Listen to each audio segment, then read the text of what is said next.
My name, for the chronicler's record, is Cassie Wilson. And last Tuesday, the universe, in its own peculiar fashion, decided to play a rather elaborate jest upon me. I held, in my trembling hands, a lottery ticket, a mere slip of paper, yet one that, by some cosmic alignment of 6 numbers, had transformed me into the owner of $47 million. The shock, I confess, lasted precisely as long as it took for the first faint whiff of recognition to prickle at my consciousness, the scent of expectation, of entitlement, of history repeating itself. And then, a thought, cold and sharp as a surgeon's scalpel, cut through the euphoria. I would tell absolutely no one. It's an absurd prologue to a life, isn't it? To hold the keys to unimaginable freedom and to choose, unequivocally, silence. But then, my life has always been a study in the absurd. Before that fateful Tuesday, it was a tapestry woven with threads of quiet competence and unspoken burden. I was 34, an accountant at a small marketing firm in Portland, my days a relentless calculus of bills, deadlines, and the persistent worry that stalked my 6 a.m. mornings.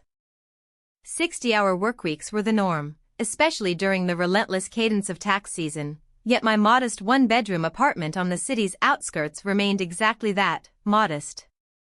It was mine, yes, but it hummed with the faint, unsettling echo of my own tenuous grasp on security.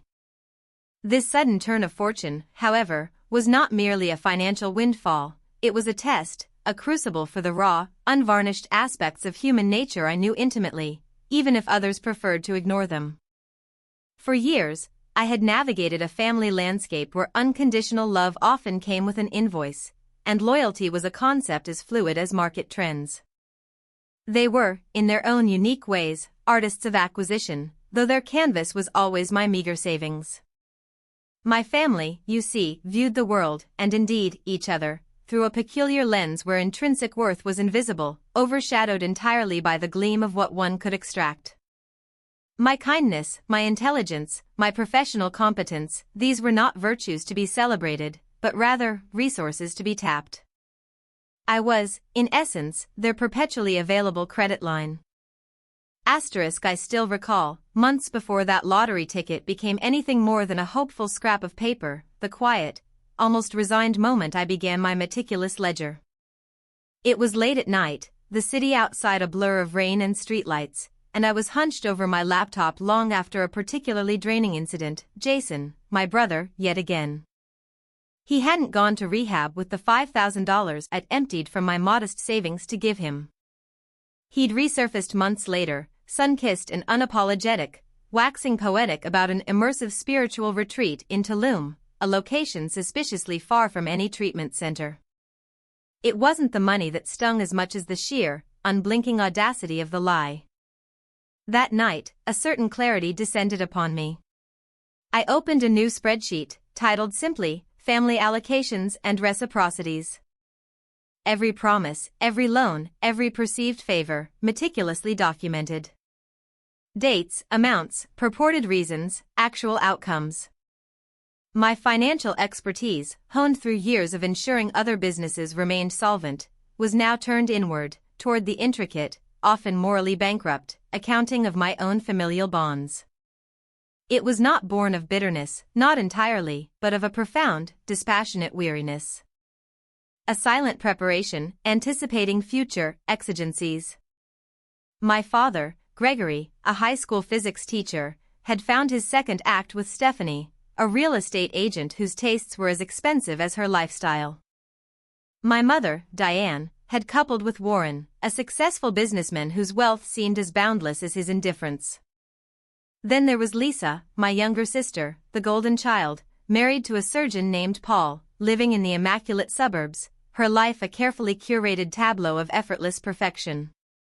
And Jason, my brother, whose intelligence remained an unspent theoretical concept, his life a chaotic dance of bouncing jobs and transient relationships, all punctuated by the familiar aria of desperate call, emotional plea, promise to pay it back, and, inevitably, radio silence. This pattern, learned and refined over decades, was what truly made me pause at the precipice of public announcement. They saw money as a birthright, a commodity to be acquired, not earned. My Aunt Heather, my father's older sister, embodied this perfectly. Wealth by marriage, she wielded her financial status like a blunt instrument, spending holidays dissecting everyone else's life choices, her sneering comments about my career, apartment, and perpetually single status delivered with the subtle venom of someone who understood only the superficial currencies of the world.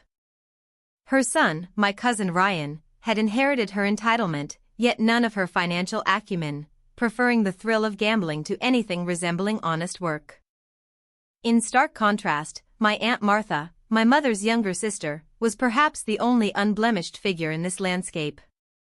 An elementary school teacher, her ancient Honda made alarming noises, her small apartment overflowed with books and plants, and she never once complained about her circumstances.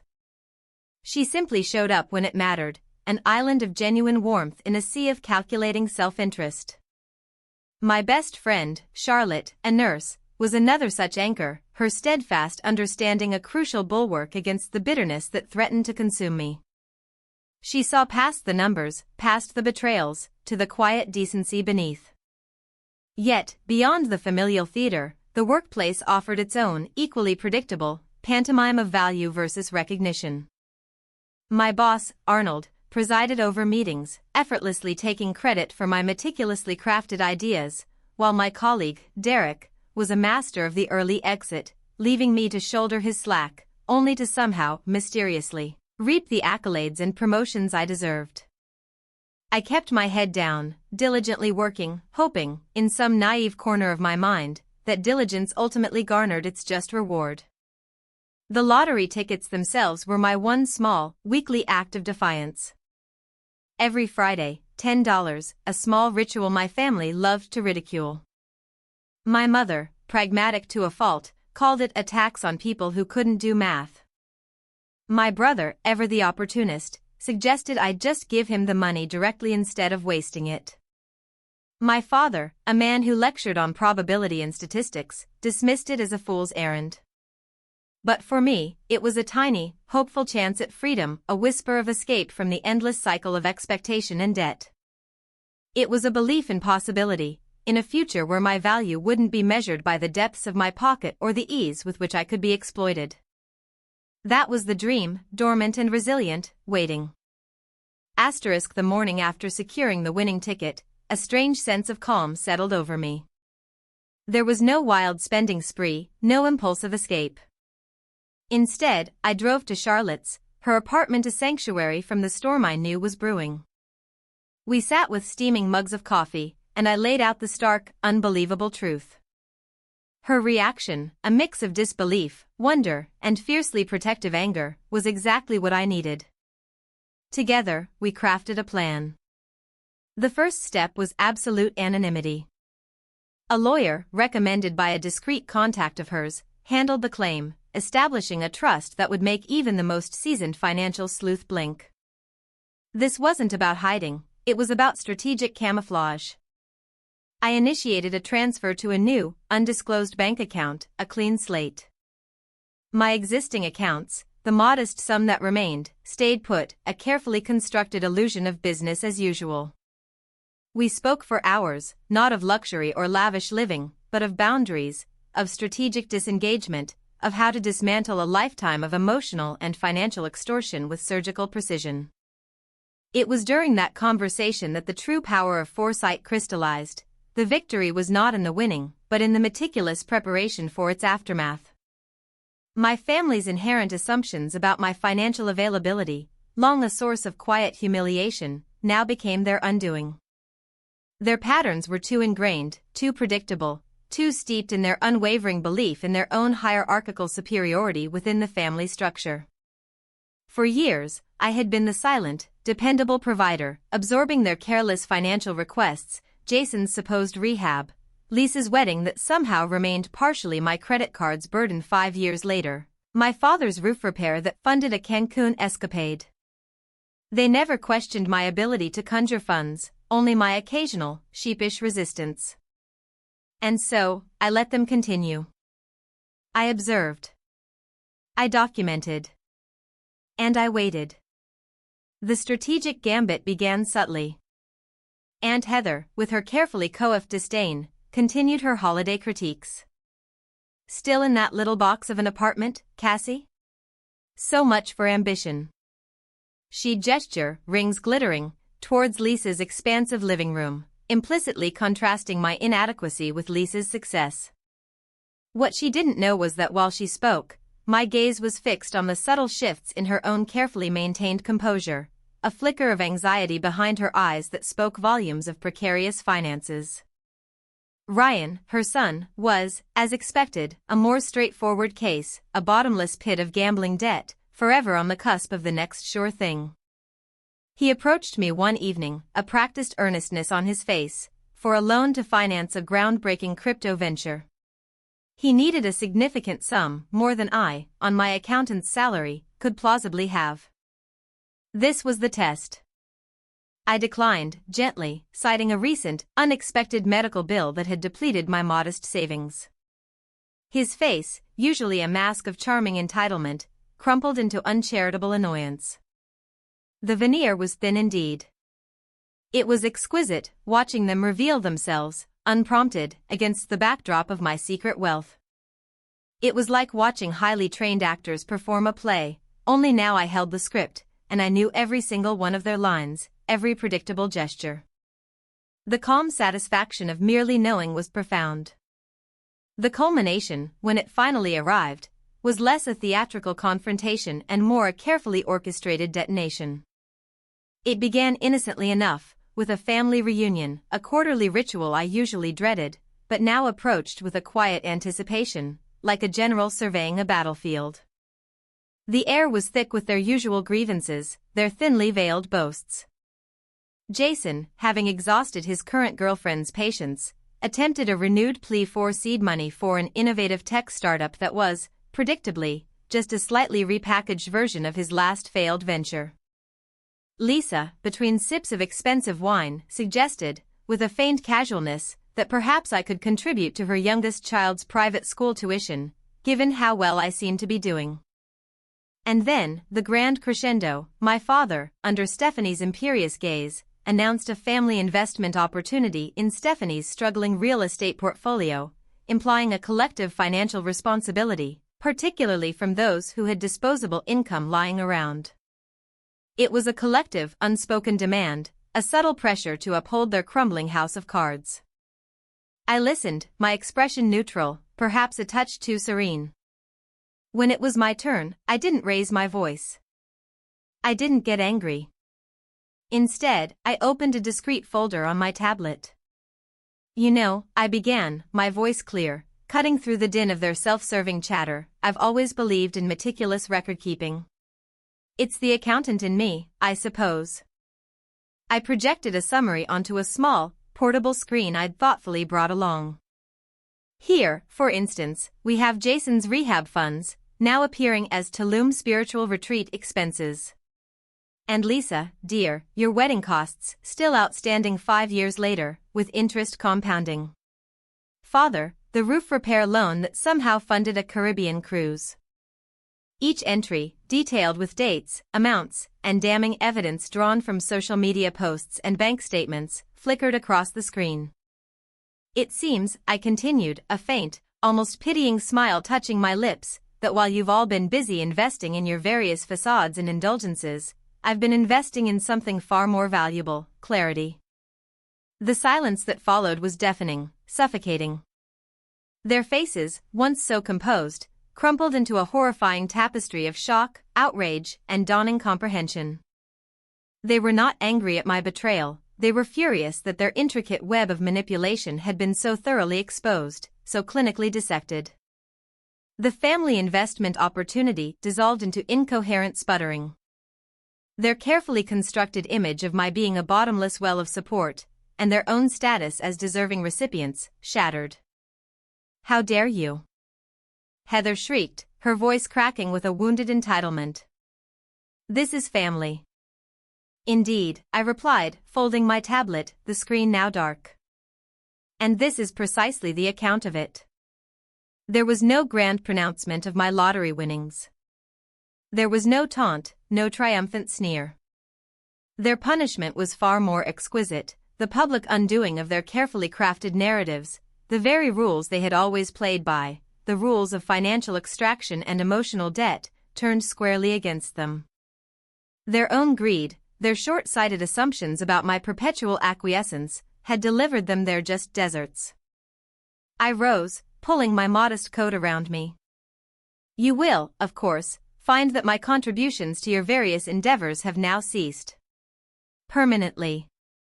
My eyes met Aunt Martha's, and she offered a small, knowing smile. Charlotte, who had been sitting quietly by my side, squeezed my hand. The journey from pain to clarity had been long, but it was complete. I walked out of that family reunion, not with an explosion of anger, but with an immense, quiet sigh of liberation. The apartment in Portland, the demanding job, the persistent worries, they all now belonged to a past life, a carefully shed skin. The path ahead was not merely paved with millions, but with something far more precious, the untainted landscape of my own choosing. I was not just free, I was, finally, entirely my own. The quiet dignity of intrinsic worth, finally, had its day. The silence of Philip Montgomery's waiting room was almost luxurious, a stark contrast to the cacophony of my own swirling thoughts from the night before. I clutched my threadbare purse, the winning ticket a folded secret within, feeling both a profound terror and an exhilarating rush. When his assistant finally called my name, I walked into his office not as Cassie, the perpetually struggling accountant, but as a nascent strategist, my mind already calculating, my senses acutely sharpened. Montgomery was a man carved from polished mahogany and sharp intellect, his eyes missing nothing. I laid out my story, terse and to the point, observing his reactions. He listened without judgment, a faint smile playing on his lips when I articulated my desire for absolute anonymity and my grim assessment of how my family would react. "You've done your research, Cassie," he mused, leaning back in his leather chair. "You understand the delicate dance of sudden wealth. Most do not." He spoke of blind trusts, shell corporations, and layers of legal insulation designed not just to protect assets, but to create an impenetrable veil of secrecy.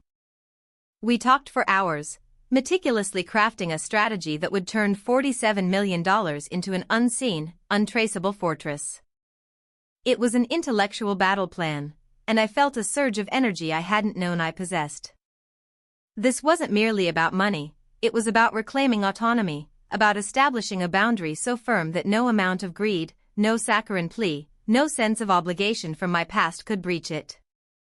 This was my first deliberate step towards liberation and rebirth, not just from financial precarity, but from the suffocating expectations others had placed upon me. The following weeks were a whirlwind of appointments, signatures, and meticulously orchestrated financial maneuvers. I established a charitable foundation under an anonymous name, channeling a significant portion of the funds towards causes I deeply cared about: education, sustainable agriculture, and supporting local artists. This act, quietly undertaken, felt like an anchor in the storm of my own changing reality.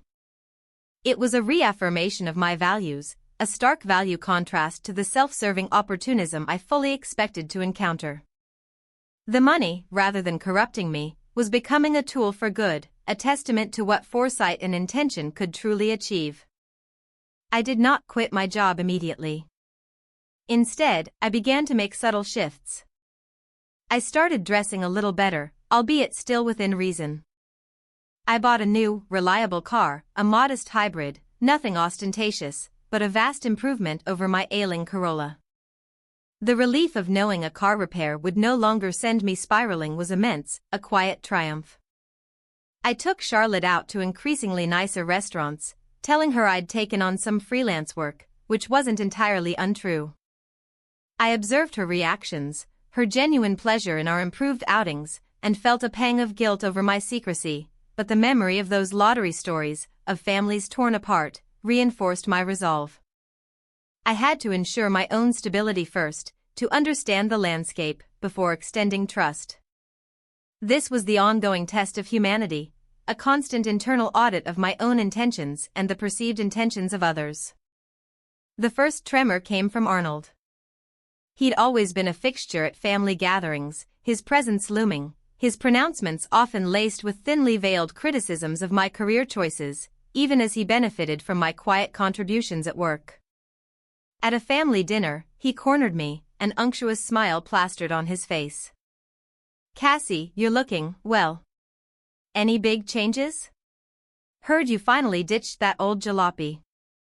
His eyes, normally dismissive, now held a glint of predatory curiosity.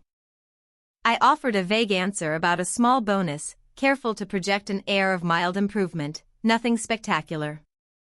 He pressed, hinting at synergies and investments he was exploring, fishing for an opening. The power of foresight allowed me to see the transparent avarice underneath his veneer of concern, and I gracefully deflected every question, a master of evasive pleasantries. He left frustrated, I could tell, his internal calculator presumably tallying up the potential returns on his dear sister's supposed good fortune. Then came Martha, my sister, who lived in a perpetual state of carefully curated envy. Her calls grew more frequent, her inquiries more personal. "Cassie, are you seeing someone? You seem brighter. Don't tell me you're finally spending money on yourself." She then launched into a detailed complaint about her children's private school tuition, her husband's struggling business, and the relentless demands of her social circle. It was a thinly veiled lead-up, a practiced maneuver I knew well. This time, however, I simply listened, offered sympathetic but non-committal murmurs, and subtly steered the conversation away from any possibility of financial assistance. Her frustration simmered beneath her polished facade. I could almost hear her inner monologue wondering how she could leverage my apparent, if small, upward mobility. The value contrast was palpable. She measured worth in public display and material possessions, while I measured it in freedom and inner peace. My parents were more subtle, their disappointment usually expressed through sighs and wistful pronouncements about my need for a nice, stable man to take care of me. Now, however, there was a shift towards curiosity, a careful probing into my life choices. My mother, usually content with a phone call every few weeks, began inviting me for lunch more often, just us girls, she'd say, her eyes scanning my clothes, my demeanor. She spoke of her own struggles in retirement, of the rising cost of living, framing it as a lament rather than a direct request. I recognized the beginning of the familiar cycle, the slow, almost imperceptible tightening of the net. But this time, I was outside the net, simply observing. My power of foresight had allowed me to anticipate these opening gambits, and I had already taken steps to secure not just my wealth, but my emotional distance. The true test, however, began when a whisper of my changing fortunes inexplicably spread, not through my deliberate actions, but through the relentless digging of others. It turned out Arnold, ever resourceful in his pursuit of personal gain, had leveraged a connection to a low-level clerk at the Lottery Commission, hinting at a reward for identifying a potential fraud. He'd seen my previous tickets, the ones I'd bought regularly, and noted my unusual purchase on my birthday. A small, seemingly insignificant detail had been enough for his avaricious mind to connect the dots. The anonymous prize claim, designed to protect me, was now a tantalizing mystery for him to solve. He didn't know it was me, not definitively, but he sensed a large prize, and his instincts told him it was somehow tied to a family member, and my recent uplift confirmed his suspicion. He couldn't prove it, but the suspicion became a weapon. The phone calls escalated. My parents, suddenly overcome with financial woes, began sending me brochures for assisted living facilities they were considering, subtly implying their children should contribute. Martha, her voice dripping with pseudo-concern, advised me to invest in a business venture she and her husband were launching, a dubious enterprise I instantly recognized as a desperate attempt to shore up their own failing finances. Arnold, more aggressive, hinted at investigating corporate whistleblowers and accusing me of financial impropriety at work, a veiled threat designed to make me cooperate by revealing any newfound wealth. The pressure was immense, a siege designed to break my resolve. Each conversation was a masterclass in manipulation, a test of humanity where every word they spoke unveiled the true depths of their self-interest and the terrifying shallowness of their affection. This was where my strategic conflict truly escalated. I did not fight back with anger or accusation. Instead, I deployed the meticulously crafted defenses Montgomery and I had prepared. I had already resigned from my job, citing a desire for a career change, not wealth. My assets were deep within the blind trust, legally insulated and impossible for them to touch. I engaged another set of lawyers, quiet and discreet, to monitor any potential legal threats from Arnold. To Martha, I responded with polite firmness, explaining that my new ventures required complete financial discretion and that I could not mix personal funds with potentially speculative family investments. To my parents, I offered to help them find a financial advisor from a list of reputable, independent practitioners, a move that subtly highlighted their lack of planning while offering no direct financial aid that could be leveraged. Their frustration mounted, turning into something uglier and more desperate. They began to spin narratives. My parents lamented to other relatives about their unreachable daughter who had forgotten her roots. Martha, in public, began to subtly imply I had some kind of secret life that had made me cold and distant. Arnold, ever the schemer, took a more direct, yet ultimately self-destructive, approach. He started spreading rumors at my former workplace, suggesting I had engaged in unethical practices and that my sudden departure was suspicious. His goal was to tarnish my reputation, hoping to force my hand, perhaps even unmask my anonymous wealth through an investigation that would inevitably trace back to me. But this, too, I had foreseen. My departure from the company had been meticulously documented by my legal team, with clear evidence of my exceptional performance and Arnold's history of taking credit for my work. Instead of crumbling under his attacks, my former colleagues, many of whom had already witnessed Arnold's opportunism, began to question his motives. The seeds of poetic justice began to sprout from the very ground he had chosen to defile. The final verdict, when it came, was not a grand courtroom drama, but a quiet unraveling, a slow-motion catastrophe for those who had tried to exploit me. Arnold's attempts to smear my name backfired spectacularly. My former company, already grappling with internal audits and a growing awareness of Arnold's questionable ethics, launched a full investigation into his practices, triggered by the very rumors he had started. They uncovered a pattern of plagiarism, unapproved risk-taking, and outright financial misconduct he had attributed to others, including me, to boost his own career. His elaborate web of deceit, built on the stolen labor of others, collapsed around him. He lost his job, his reputation, and faced legal repercussions, all a direct result of his desperate attempt to seize something that was never his. Martha's dubious business venture, deprived of the angel investor she believed she could extract from me, fizzled and failed, dragging down her husband's already precarious finances. Her carefully constructed social facade crumbled as their debts mounted, exposing the hollowness beneath the designer clothes and lavish parties. The very material possessions she craved became the instruments of her public humiliation. My parents, faced with no external savior and their own choices laid bare, were forced to confront their financial realities. Without my rescue, and seeing the public downfall of Arnold and Martha, they recognized the true cost of their unconditional demands. They were not destitute, but they were left to navigate their retirement with only what they had truly earned and saved, stripped of the illusion that their children were boundless resources. The test of humanity had delivered its harsh, unvarnished truth. And for me? I watched it all from a calm distance, a silent chronicler of their self-inflicted wounds. There was no joy in their suffering, only a profound sense of validation in my power of foresight and in the simple, unwavering truth that their greed had been their undoing. The path to liberation and rebirth was now clear, unobstructed by the shadows of my past. I shed the name of the girl who had clipped coupons and worried about car repairs, the woman whose efforts were stolen and whose worth was diminished. I was no longer a victim, nor merely a survivor, but an architect of my own destiny, truly free. I sold the house I'd lived in, purging myself of every last trace of that old life, and moved to a place where the sun always shone, a place I had only dreamed of.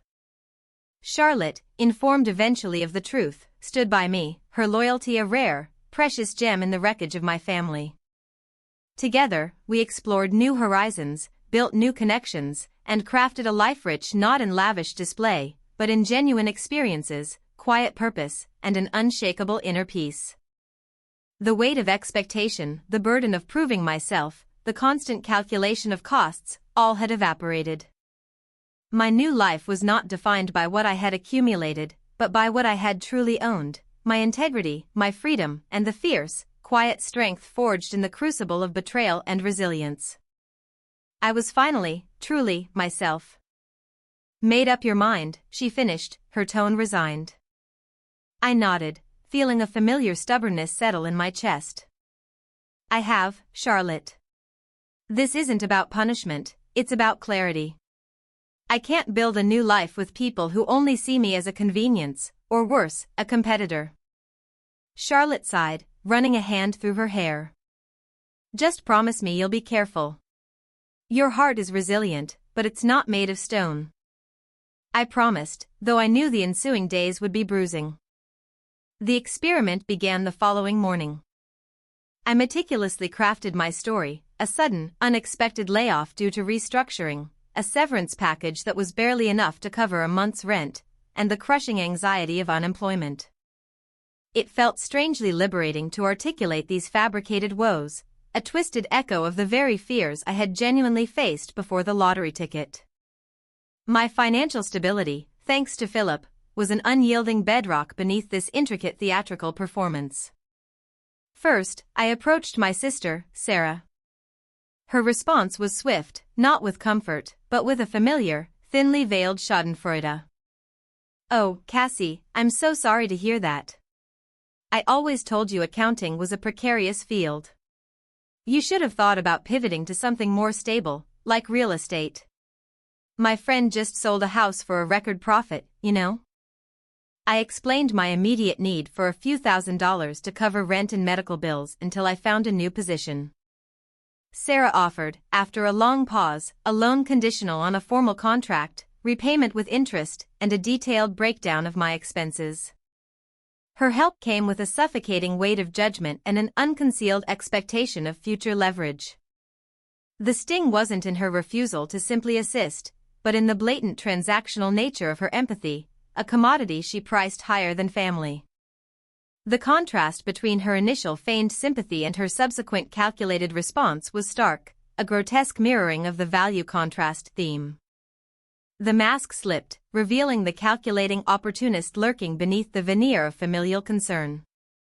My test of humanity was already yielding bitter fruit. Next was my mother. I called her, my voice laced with a tremor I didn't have to feign entirely, remembering all the times I had poured my energy into supporting her, financially and emotionally. She listened, a long silence stretching between us after I finished. Well, Cassandra, she finally said, her voice tinged with a familiar weariness, you know how tight things are for me. Your father's pension barely covers the rising cost of utilities. Perhaps you should try those online gig jobs? Everyone is doing them now. She suggested I borrow from my other relatives, implying I was burdening her. There was no offer of support, no genuine concern for my immediate crisis beyond vague, unhelpful suggestions.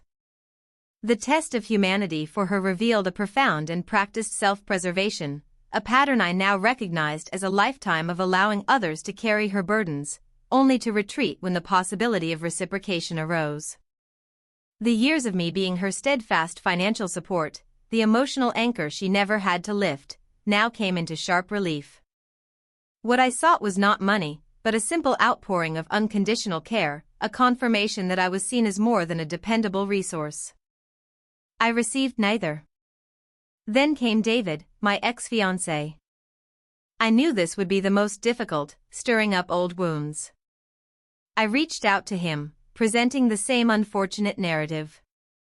His response was immediate, overflowing with feigned concern. Cassie, I'm so sorry. I always knew your company was a snake pit.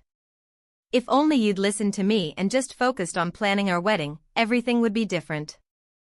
He offered to help me find a job at his cousin's firm, an offer dripping with the insinuation that my misfortune was a direct consequence of our breakup, and that his intervention was my only salvation. When I pressed for immediate financial assistance, the same sum I had asked of Sarah, his tone shifted, growing cold. "Well, Cassie, you know I'm investing heavily in my startup. Every penny counts. And besides," he added, a patronizing edge entering his voice, "aren't you supposed to be good with money? You should have savings for something like this." His offer was not to help me, but to re-establish control, to reassert his perceived superiority, to remind me of the life I had supposedly forfeited. The value contrast was glaring. His declared love had been a transactional commodity, now fully exposed. This confirmed my power of foresight. I had dodged a bullet of monumental proportions. The experiment was a success, in the cruelest sense of the word. With each conversation, the invisible chains that still bound me to these people snapped, one by one. The dread I had carried about alienating them, about losing their love, dissolved into a profound and chilling clarity. My liberation was not just financial, but emotional. I was shedding the skin of expectation, shedding the role of the dependable, undervalued Cassie. The pain was real, a sharp, surgical incision, but beneath it, I felt a burgeoning sense of self-worth that had been suffocated for years. My true rebirth wasn't just about the money. It was about the uncompromising validation of my intuition, the quiet strength that had allowed me to see them for who they truly were, long before the lottery ticket ever appeared. What followed the experiment was not an immediate declaration of my newly found independence, but a calculated withdrawal. I stopped offering financial advice to Sarah, citing my unemployment. I became less available for my mother's endless stream of minor crises. With David, I ceased all contact, making it clear that his conditional help was neither wanted nor needed. Their initial responses varied from annoyance to bewildered attempts at re-engagement, but when they found I was no longer a wellspring of resources, their interest waned, proving the very point I had set out to confirm. My intellectual superiority was not in flaunting my wealth, but in understanding their motivations and preemptively disarming their potential for further emotional and financial exploitation. This was the subtle escalation of the strategic conflict. My days were still spent at the accounting firm, a convenient cover, but my nights took on a new purpose. Philip had introduced me to several charitable foundations, and I began the quiet work of directing my newfound wealth toward causes that genuinely resonated with me: educational grants for disadvantaged youth, environmental conservation, and support for women's shelters. These actions, undertaken in anonymity through my blind trust, were my true acts of rebellion, my quiet assertion of a value system entirely antithetical to that of my family. Each anonymous donation was a brick laid in the foundation of my new life, a life built on purpose and genuine contribution, rather than obligation or expectation. This was a deepening of my sense of rebirth, not just shedding the old, but actively cultivating the new. A year passed. My superficial life as the struggling accountant continued, but beneath the surface, a metamorphosis was complete. I had cultivated new friendships, people who appreciated me for who I was, not what I could provide. Charlotte remained my confidant, her initial skepticism replaced by a quiet admiration for my resilience. She saw the profound contentment radiating from me, a serenity that came from living authentically, even if a significant part of my reality remained hidden. Then came the first tremor of poetic justice. My sister, Sarah, had always harbored dreams of entrepreneurial grandeur, though her vision invariably involved leveraging the resources of others. She had co-invested with a group of friends in a speculative real estate venture, a massive downtown development project. I had heard whispers through the family grapevine. Sarah had presented it as a sure thing, a venture that would finally propel her into the league of the truly wealthy. She had, in fact, approached me informally months prior, before my layoff, to invest as a silent partner, dangling the promise of exorbitant returns. My power of foresight had led me to politely decline, citing my conservative investment philosophy. Now, news broke. The project was embroiled in a scandal. Permits had been acquired illegally, contractors were unpaid, and the principal developer had vanished with a substantial portion of the initial investment. Sarah and her co-investors were facing ruin. She called me, her voice shrill with panic, not for sympathy, but for my accounting expertise. "Cassie, you have to help me. This is everything. We could lose our houses." I listened, calmly, as she detailed the financial disaster, the intricate web of deception. She expected me to untangle it, to find a loophole, to somehow save her from the consequences of her own reckless greed. "Sarah," I finally said, my voice steady, "I'm sorry, but I'm an accountant, not a miracle worker. And as you know, I'm still trying to get back on my feet after my own debacle." The irony was not lost on her, though she seemed too consumed by her own crisis to fully grasp its depth. She hung up, a desperate, broken woman. The test of humanity she had inflicted upon me, the transactional nature of her help, now reflected back upon her in the form of absolute, unvarnished self-interest, devoid of any genuine support. This was a significant step in poetic justice, directly executing a final verdict for Sarah. The next blow struck David.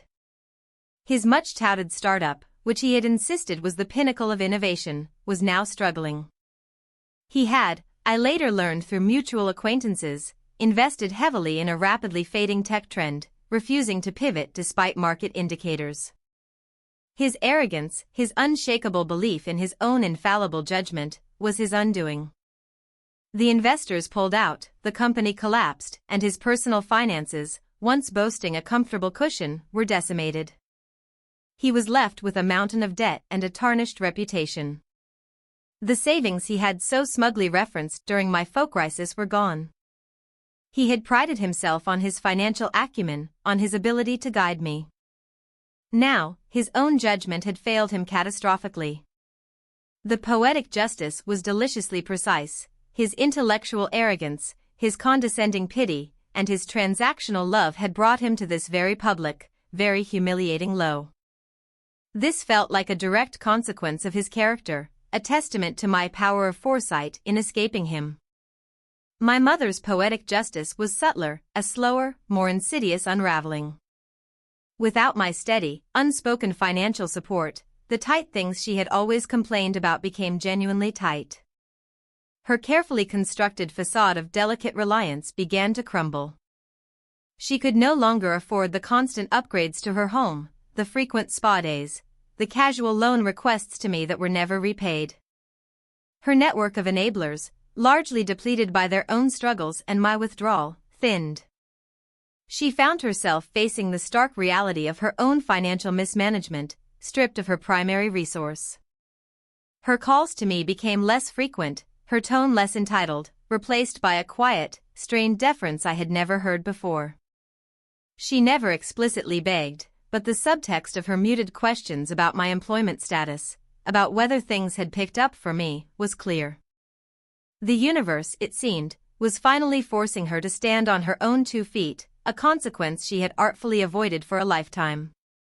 Her comfortable, self-absorbed existence, built on the foundations others provided, was no longer sustainable. The climax arrived quietly, not with a bang, but with a profound, internal sense of liberation. My resignation from the accounting firm was gracious, unexpected, and met with genuine regret by my colleagues. I gave them 2 months' notice, ensuring a smooth transition. On my last day, as I packed my meager belongings, the old Corolla waiting in the parking lot, I felt a weight lift from my shoulders that had nothing to do with the physical items. It was the weight of a past identity, a suffocating narrative that no longer defined me. I purchased a small, sun-drenched cottage by the coast, far from the city and the suffocating echoes of my old life. It was a place of quiet beauty, where the only demands were the rhythm of the tides and the whispering of the wind through the pines. My family, now consumed by their own various forms of financial distress and moral reckoning, barely noticed my departure. They were too busy pointing fingers, too entrenched in their own self-created spirals to spare much thought for the quiet woman who had once been their convenient ATM. My days were now filled with purpose and unfettered choice. I volunteered at the local animal shelter, dedicating time and resources to creatures whose unconditional love was a stark contrast to the conditional affections I had once known. I pursued creative writing, a passion I had long suppressed under the burden of bills and expectations. The sound of the ocean, the feel of soft sand beneath my bare feet, became my daily affirmation of freedom. My rebirth was complete. I was no longer the imposter, the struggling accountant, or the family resource. I was simply I, fully realized, autonomous, and whole. One afternoon, sitting on my porch, watching the sun dip into the shimmering horizon, Charlotte called. She'd heard the latest. Sarah's development had gone into full bankruptcy, leaving her not only financially devastated but facing legal action. David had started working a mediocre sales job, a pale shadow of his former ambitious self, still blaming everyone but himself. And my mother, after a series of petty squabbles over inheritances with distant relatives, had chosen to move in with a cousin in a different state, her attempts to secure my help having yielded nothing. It truly is poetic justice, isn't it? Charlotte mused, her voice soft. It is, I agreed, a faint smile playing on my lips. There was no triumph in my voice, no gloating. Just a calm, profound understanding. They had, each in their own way, woven the threads of their own undoing. My power of foresight had not been about predicting every single disaster, but about recognizing the fundamental flaws in their character, the inherent self-destructiveness that would, eventually, lead them to this precise point. My strategic conflict had been won not through direct confrontation, but through calibrated detachment and the quiet assertion of my true worth. The money, once a source of anxiety and a catalyst for my experiment, had transformed into a tool for self-actualization and quiet benevolence. It had bought me not just financial freedom, but the space to heal, to grow, and to finally live a life of integrity, unburdened by the parasitic expectations of others. The ghosts of betrayal no longer haunted me. They had vanished, replaced by the gentle embrace of the sea breeze, the warmth of the sun, and the quiet, unwavering certainty that I had, at last, found my true home within myself. My liberation and rebirth was absolute, a testament to the fact that true wealth lies not in accumulation, but in the freedom to choose, to give, and most importantly, to be. The circle was complete, sealed by the quiet satisfaction of a life reclaimed, and a justice delivered not by my hand, but by the immutable laws of consequences. I was no longer an imposter, but fully, unequivocally, myself. I was hoping to avoid asking them, I repeated, my voice still engineered to convey a delicate balance of vulnerability and quiet desperation. The fabricated strain was almost real, a phantom ache in my throat from the effort of maintaining the charade. On the other end, I heard a sigh, heavy with what I knew was feigned concern, quickly followed by a note of self-preservation. Well, Cassie, you know your father. He's always been so focused on his own investments.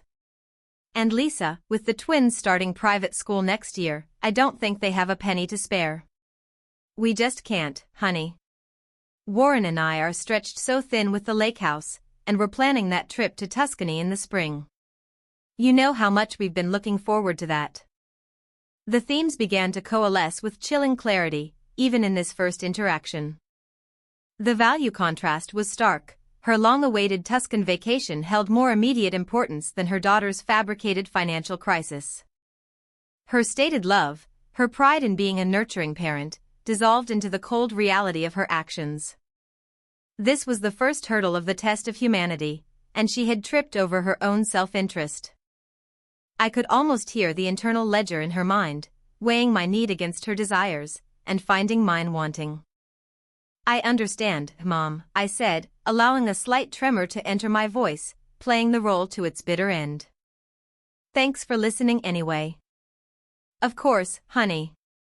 Keep us posted, okay? And make sure you're applying for everything. There are always government grants for people in situations like this, you know. Her advice, a hollow echo of actual help, was a final sting. The conversation ended with a shallow promise of future check-ins, which I knew would never truly materialize beyond a text message asking if I had figured things out yet.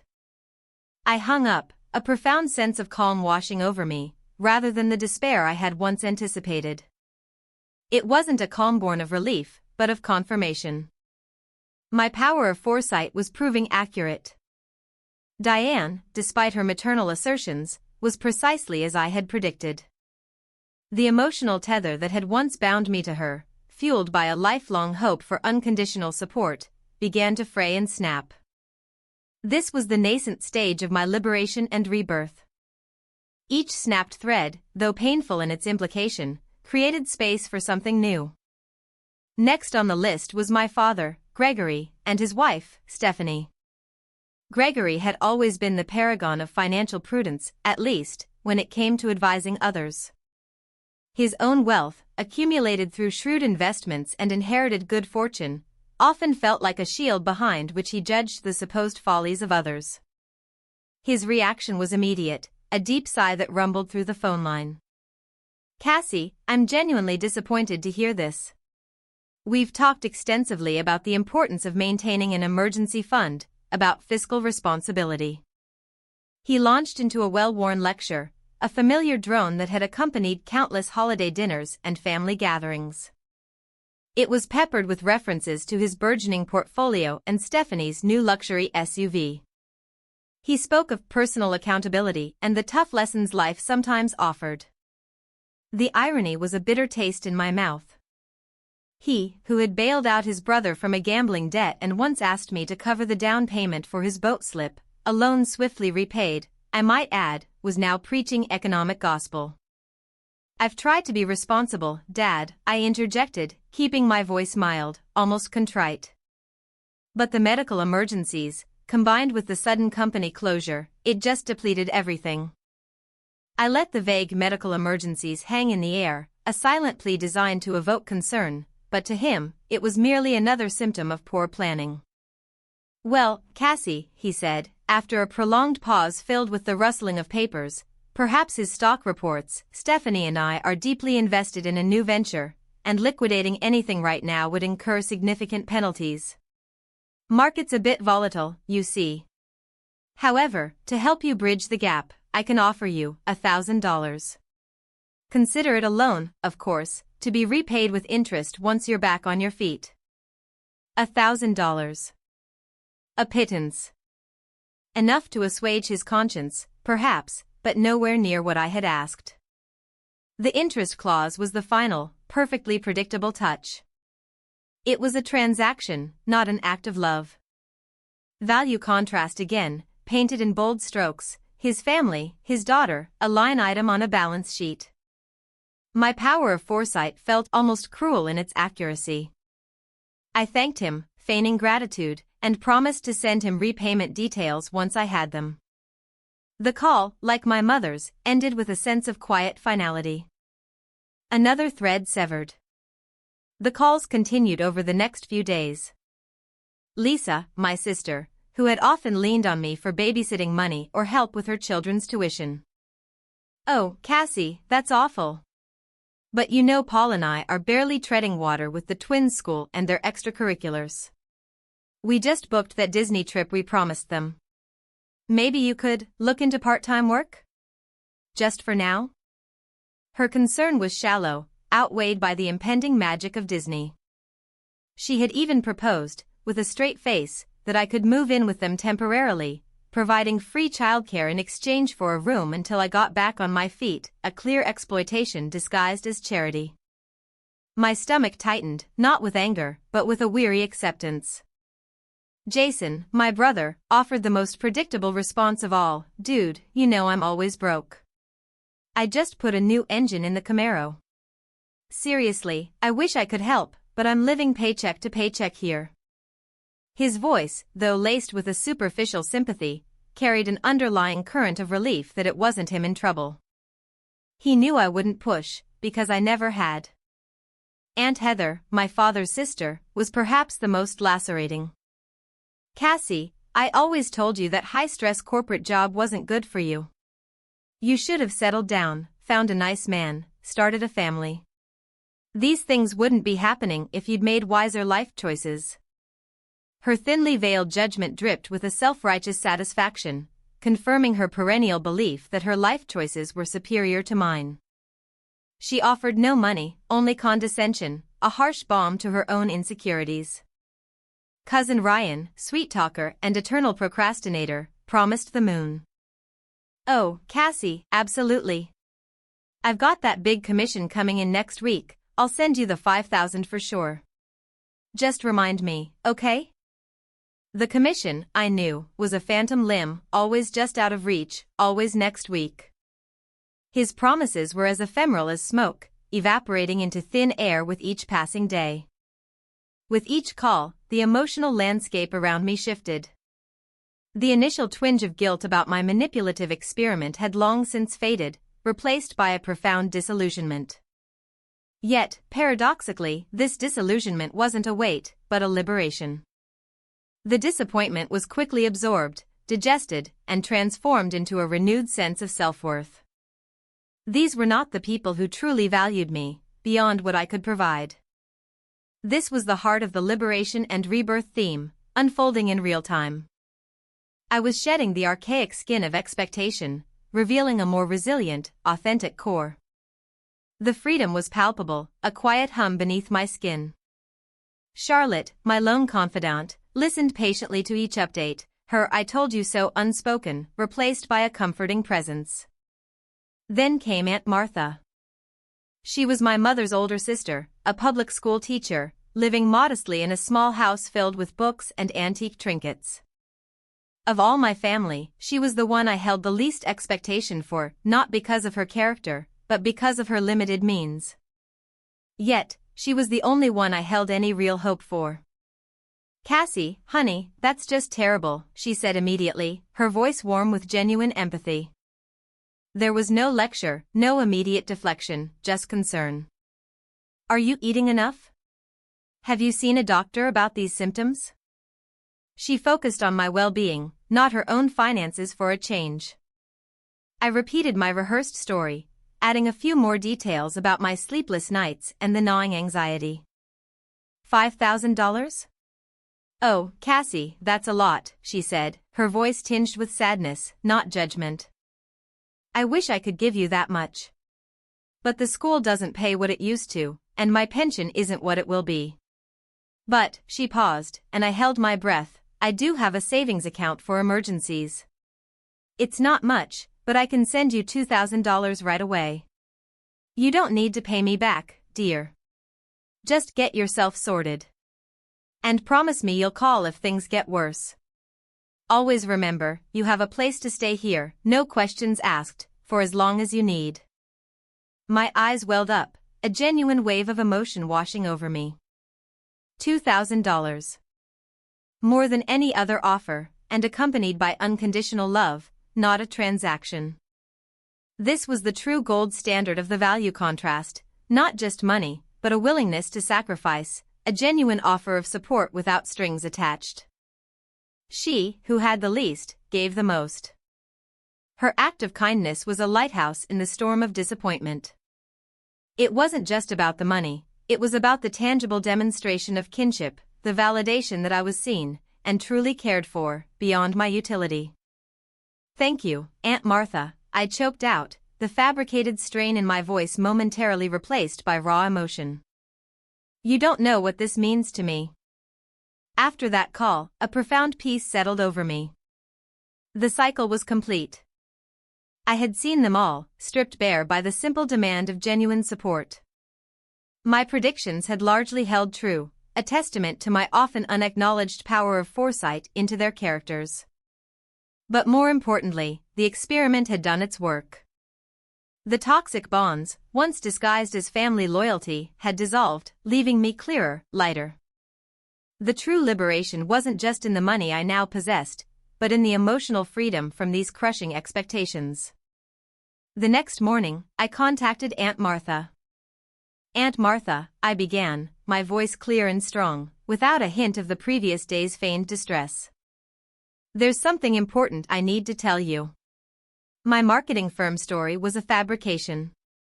A test, in a way. I never lost my job." Silence on the other end, then a tentative, "Cassie, what are you talking about?" Aunt Martha, I won the lottery. Multimillions. And I tested my family, to see who would genuinely step up when I was at my lowest point. Her gasp was audible. Cassie. You won the lottery? Oh my goodness. Congratulations, darling. A test, you say? Well, I suppose that makes sense. You always were a smart girl, too smart for your own good sometimes. There was no anger, only shock, then a familiar warmth. So, you didn't really need the 2,000 then? I needed it, Aunt Martha, more than you know. Not for survival, but for confirmation. You were the only one who truly offered help, without strings, without judgment, willing to sacrifice your own comfort. And for that, I want to share my good fortune with you, truly share it. That $2,000 you offered? I want to multiply it 100-fold. A long overdue retirement, a home by the sea, whatever your heart desires. This is an investment in genuine connection. Tears streamed down her face, and mine too. It was the purest moment of connection I had felt in years. This was the dawn of poetic justice, and the true beginning of my liberation and rebirth. Word of my lottery win spread like wildfire, as I knew it would eventually. A public announcement, strategically timed after I had secured my new life, away from the old. The local news buzzed with the story of the quiet accountant who struck it rich. The phone calls started, a deluge from numbers I had deliberately ignored for weeks. My mother, suddenly effusive, Cassie, honey. Why didn't you tell me? I knew you were going to make it big. Warren and I are so proud. My father, Cassie, my girl. Always knew you had that entrepreneurial spirit. We should discuss some investment opportunities for you. Lisa, Cassie. Oh my gosh.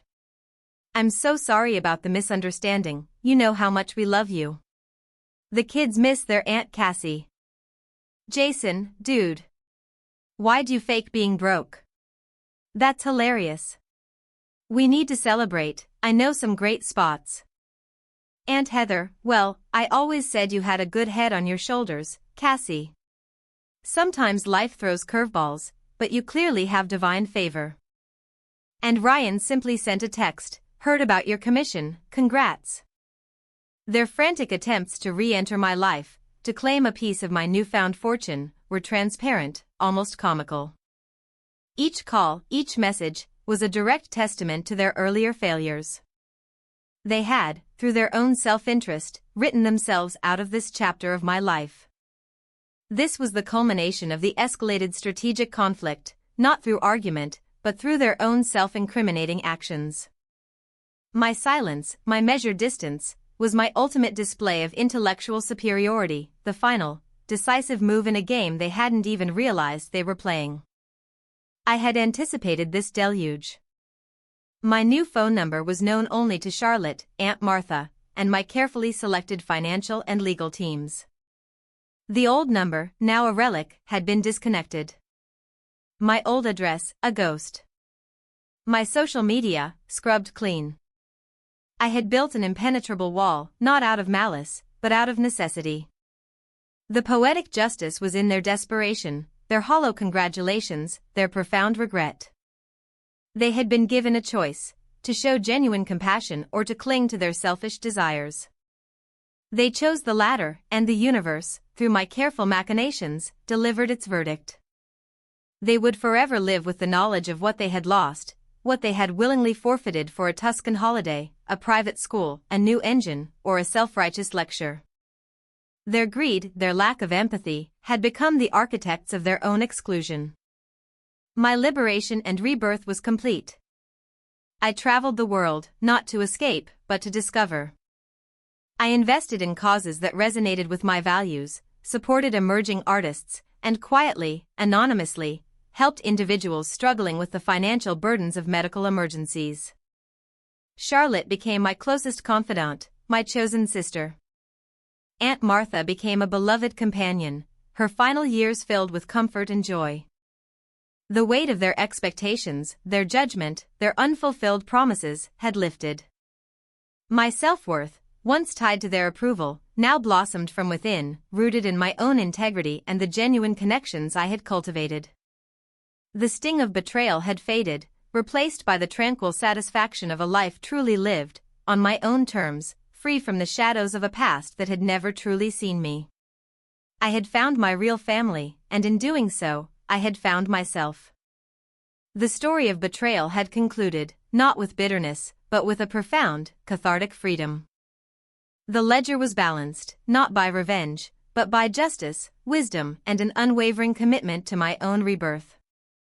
I was no longer a victim, I was the architect of my own destiny, a quiet chronicler of human nature, and a strategist who had, in the end, won the greatest prize of all, an authentic, unbound life. But, I have to be honest with you, Cassandra, Stephanie's voice, devoid of the practiced warmth she usually reserved for superficial social gatherings, crackled through the phone line. Gregory and I worked hard for what we have. We made smart choices. We planned. You didn't. It's not our responsibility to cushion your fall. Frankly, it's a bit presumptuous to even ask. We have our own legacy to protect, our own future to secure. Your father was right, this is a valuable lesson for you. You reap what you sow. Perhaps if you had been more prudent with your own affairs, we wouldn't be having this conversation.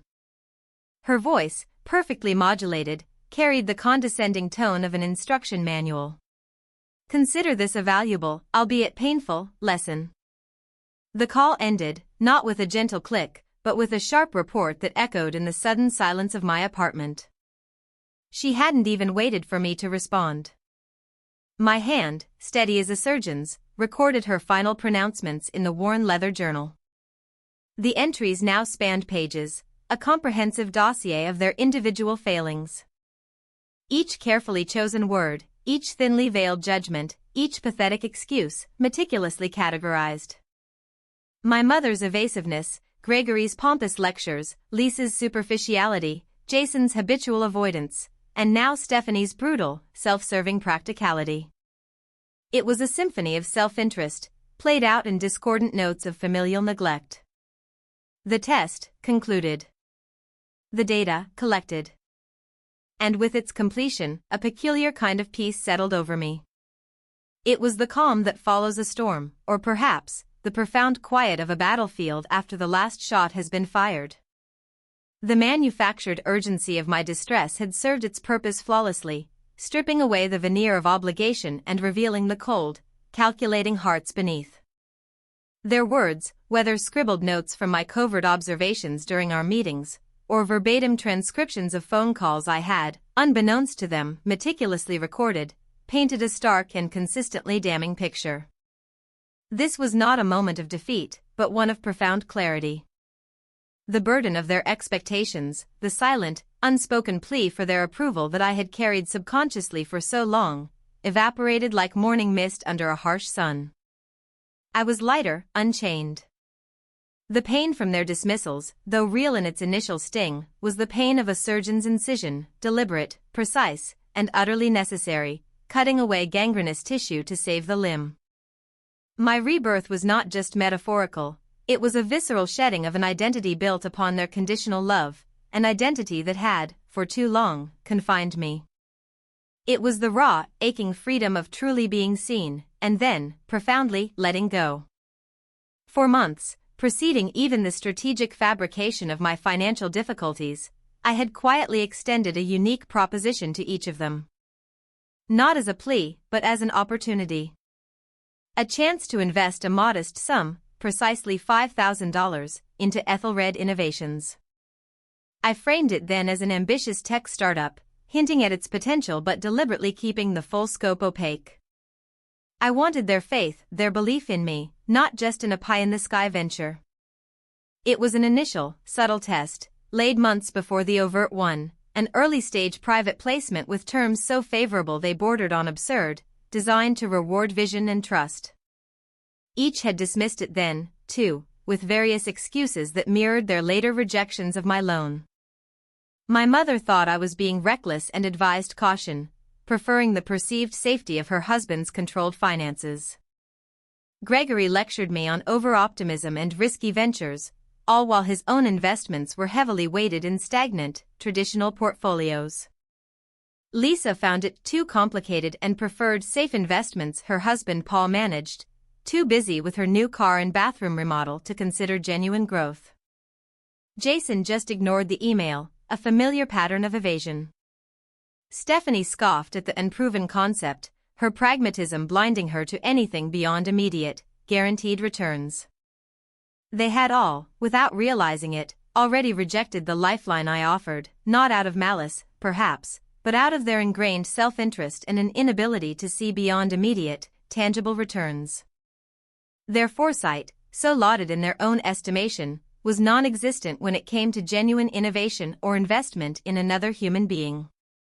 This earlier rejection made their later refusals of my loan not merely ungenerous, but a double repudiation of a path to their own prosperity.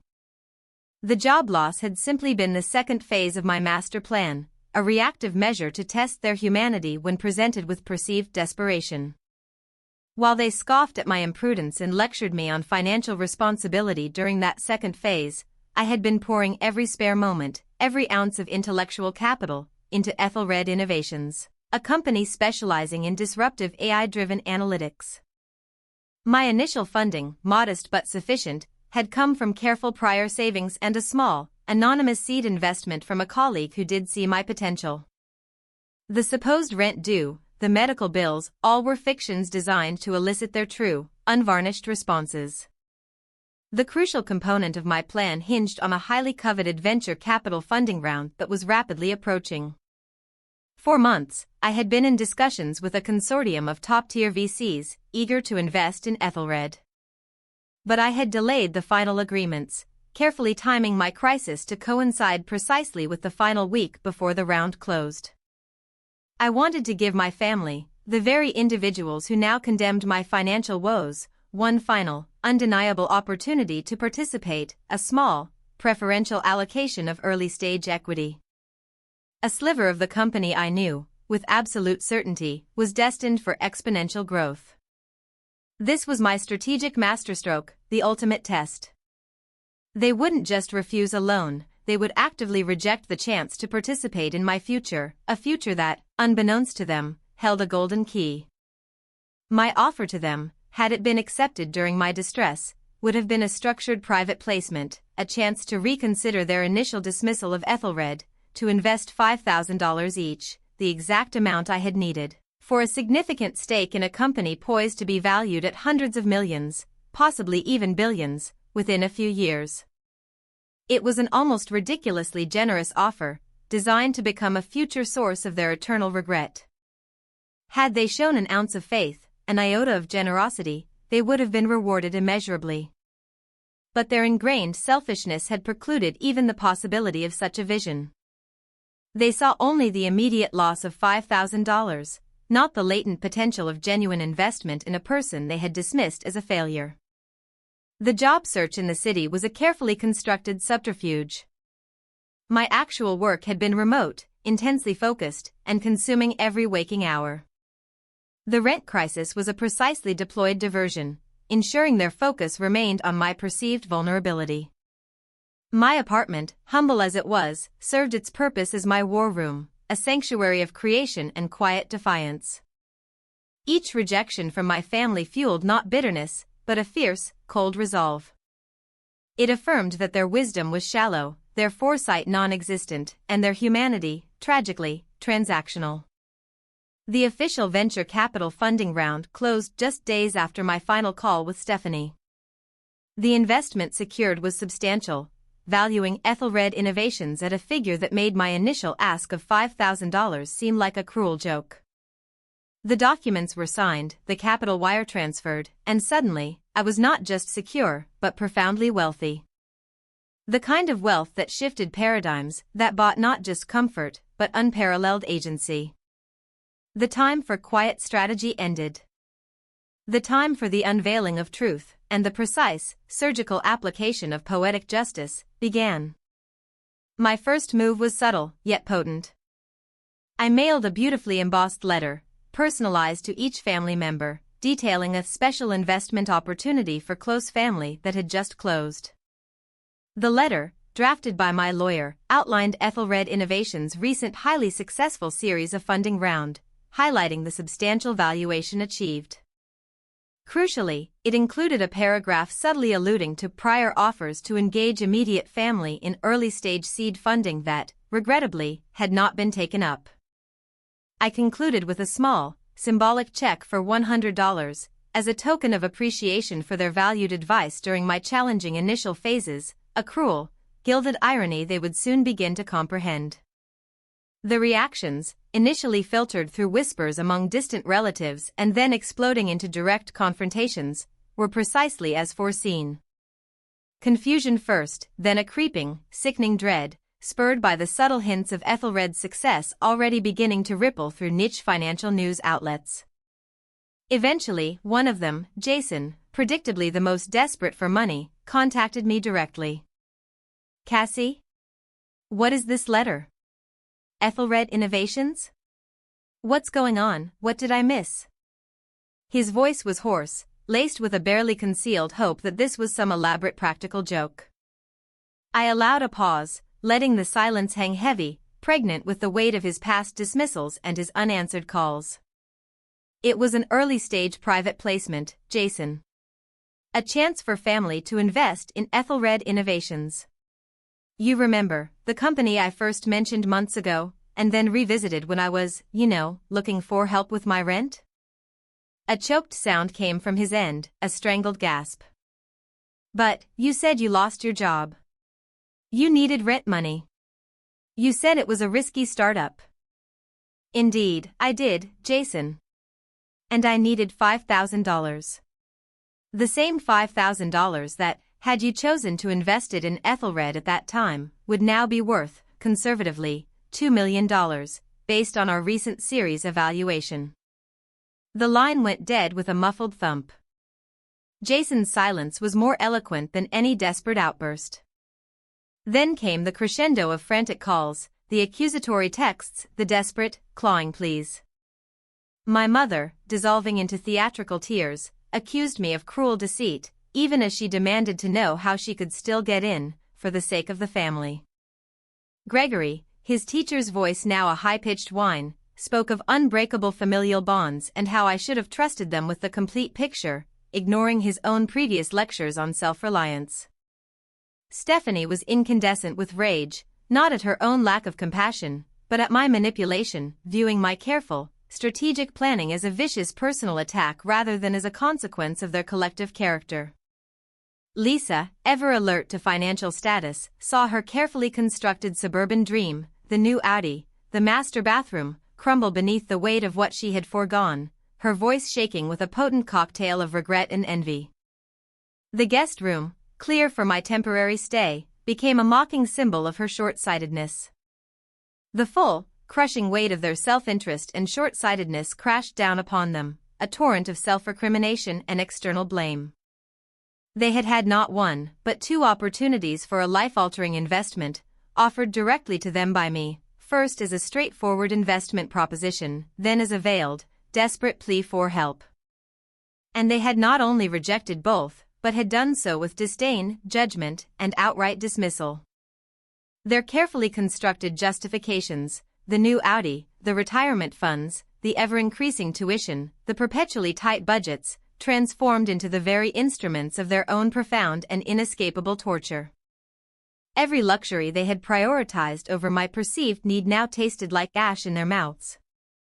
They witnessed not an opportunity lost by pure chance, but one they had actively, vehemently rejected through their own character flaws. This was my poetic justice. Not revenge, for vengeance is born of bitterness and ties one eternally to the past. This was a consequence, delivered with surgical precision, a pristine mirror held up to their faces reflecting their true, grasping, and ultimately myopic selves. The small $100 checks, a mere psychological distraction, were quickly forgotten as the enormity of what they had foregone consumed them. The contrast was stark, vivid, and unassailable, their petty concerns over $5,000, and my quiet, monumental success born directly from their rejection. I did not gloat.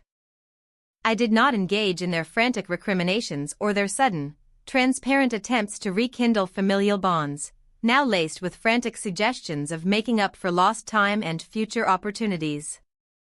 I simply offered a polite, distant regret that they had missed the boat, maintaining a professional cordiality that was far more potent than any outburst. My focus had shifted entirely, irrevocably.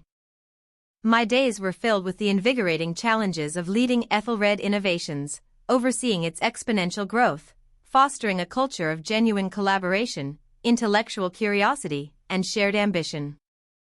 My nights were quiet, peaceful, filled with a profound and self-sustaining sense of accomplishment and self-worth, an inner knowing that transcended any external validation. The process of shedding them had been painful, yes, tearing at old wounds and illusions, but utterly, absolutely necessary. Their rejection had been the crucible that forged my true self, hardening my resolve, sharpening my vision, clarifying my purpose. I was no longer the daughter seeking external approval, the sister craving validation, the financially struggling individual defined by their labels.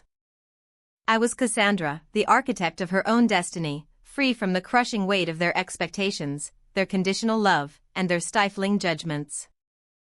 The chains had not been broken by an external force, they had simply rusted away from disuse beneath the sheer, unyielding force of my will, my foresight, and my own profound reimagining of what family truly meant. My new life unfolded, rich with purpose and authentic connections that resonated with my core values. The people who populated my world now were those who saw my worth, not my utility or my potential for dependency.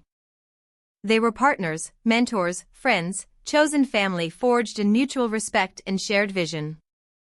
I invested my burgeoning wealth not in superficial displays of opulence, but in passion projects, in philanthropy directed towards empowering others, in fostering the kind of supportive, visionary environment I had so desperately craved and never received. I built a sanctuary, not just a magnificent home that reflected my success, but a life unburdened, vibrant, and fiercely independent, a testament to the resilience of the human spirit. The whispers, the rumors, the angry accusations, the occasional, pathetic attempts at contact, eventually faded into the background static of my past, like an old radio frequency I no longer tuned into. They were a distant, irrelevant echo, a fading memory of a chapter that had irrevocably closed. My freedom was absolute. My rebirth complete. The story of betrayal had concluded, not with a tragic ending for me, but with a triumphant affirmation of self, an undeniable testament to the power of inner strength and strategic patience. I had built my own kingdom, not on their shifting sands of greed and convenience, but on the bedrock of my own strength, my own intellect, and my own unyielding spirit. And in that kingdom, there was boundless liberation, an enduring, self-sustained joy, and a future entirely, gloriously mine. The $5,000 they wouldn't lend me had truly been the cheapest price I ever paid for my freedom. It was the best investment I ever made, for it purchased not just my independence, but my entire, limitless future.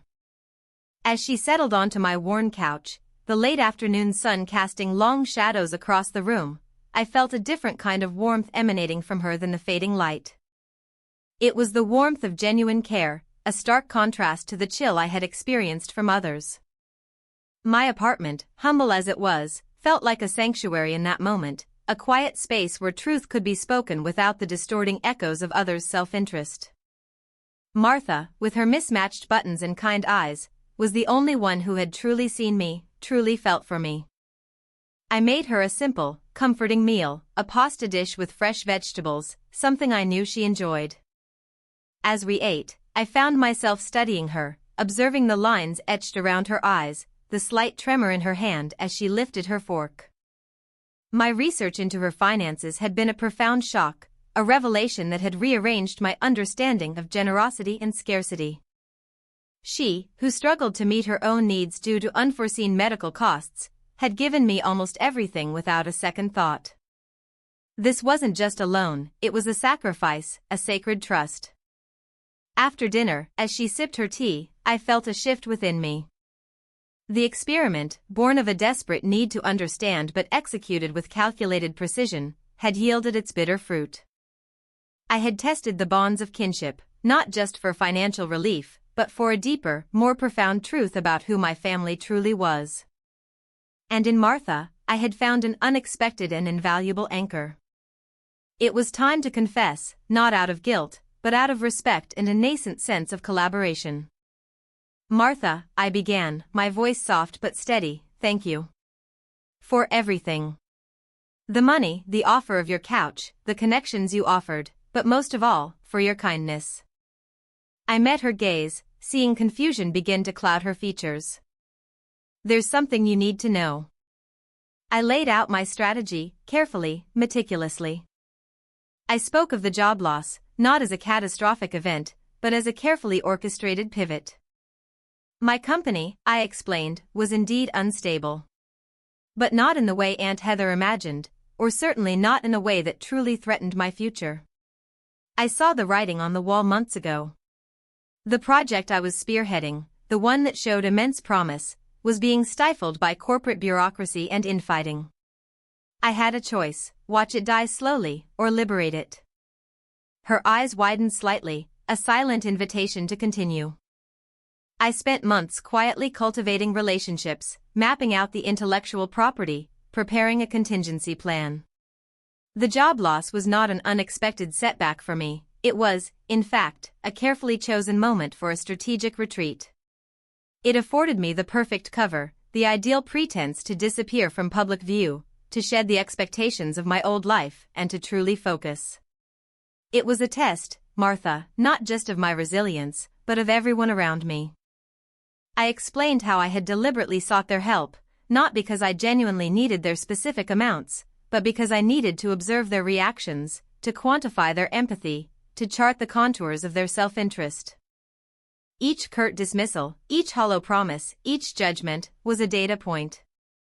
Each word of unsolicited financial advice, from downsizing my apartment to considering a more lucrative career path, solidified the picture I had been painting in my mind for years.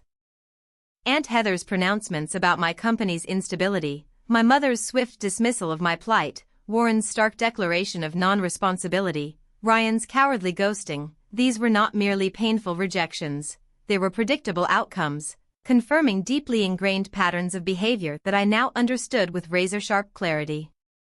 My real project, I continued, a faint smile touching my lips, required absolute focus and a certain degree of anonymity. Being seen as financially distressed was a useful camouflage. It gave me the space I needed to build something completely new, something far more challenging and ultimately, far more rewarding than my old corporate role. I then revealed the essence of my venture, an ambitious startup in sustainable urban infrastructure, a field I had been passionate about for years, but which had been dismissed by my family as too niche or not banking. I detailed the technology, the market opportunity, the team I had quietly assembled. Martha listened, her initially confused expression slowly morphing into one of profound understanding, then admiration. "So, your job wasn't really lost?" "Not in the way they think," she whispered, eyes shining. "Precisely," I affirmed. "It was a calculated strategic move. The initial capital I needed, it wasn't for rent, Martha. It was for legal fees, for prototypes, for securing patents. And yes, your $3,000, which you gave so freely, became part of that crucial initial push. It wasn't just money, it was trust, affirmation, and belief in me when I deliberately presented myself as broken. That, Martha, was worth more than its weight in gold." Value contrast shimmered in the air between us. Here, facing a woman who had offered her all, I felt a profound sense of clarity. The successful and responsible members of my family, my mother with her bathroom renovations, Warren's comfortable retirement, Ryan's endless disposable income, had shown their true colors. Their metrics of success were purely monetary, devoid of human connection or compassion. Martha, with her limited means but boundless heart, embodied a different, richer kind of prosperity. She had passed the test of humanity with flying colors, proving that true wealth lay not in what one accumulated, but in what one was willing to give. Over the next few months, Martha became my silent confidant, my most ardent supporter. She would bring me small, homemade meals, never asking about the specifics of my work but always offering encouragement. The facade of my financial struggle continued outside my apartment's walls. Lisa, my usual conduit, faithfully reported back the family's pronouncements, how I was learning the hard way, how my choices were finally catching up to me, how I likely regretted not taking Aunt Heather's advice about the steady bank job. Their self-satisfied tone was palpable, their sense of vindication evident. They, the wise ones, had seen this coming.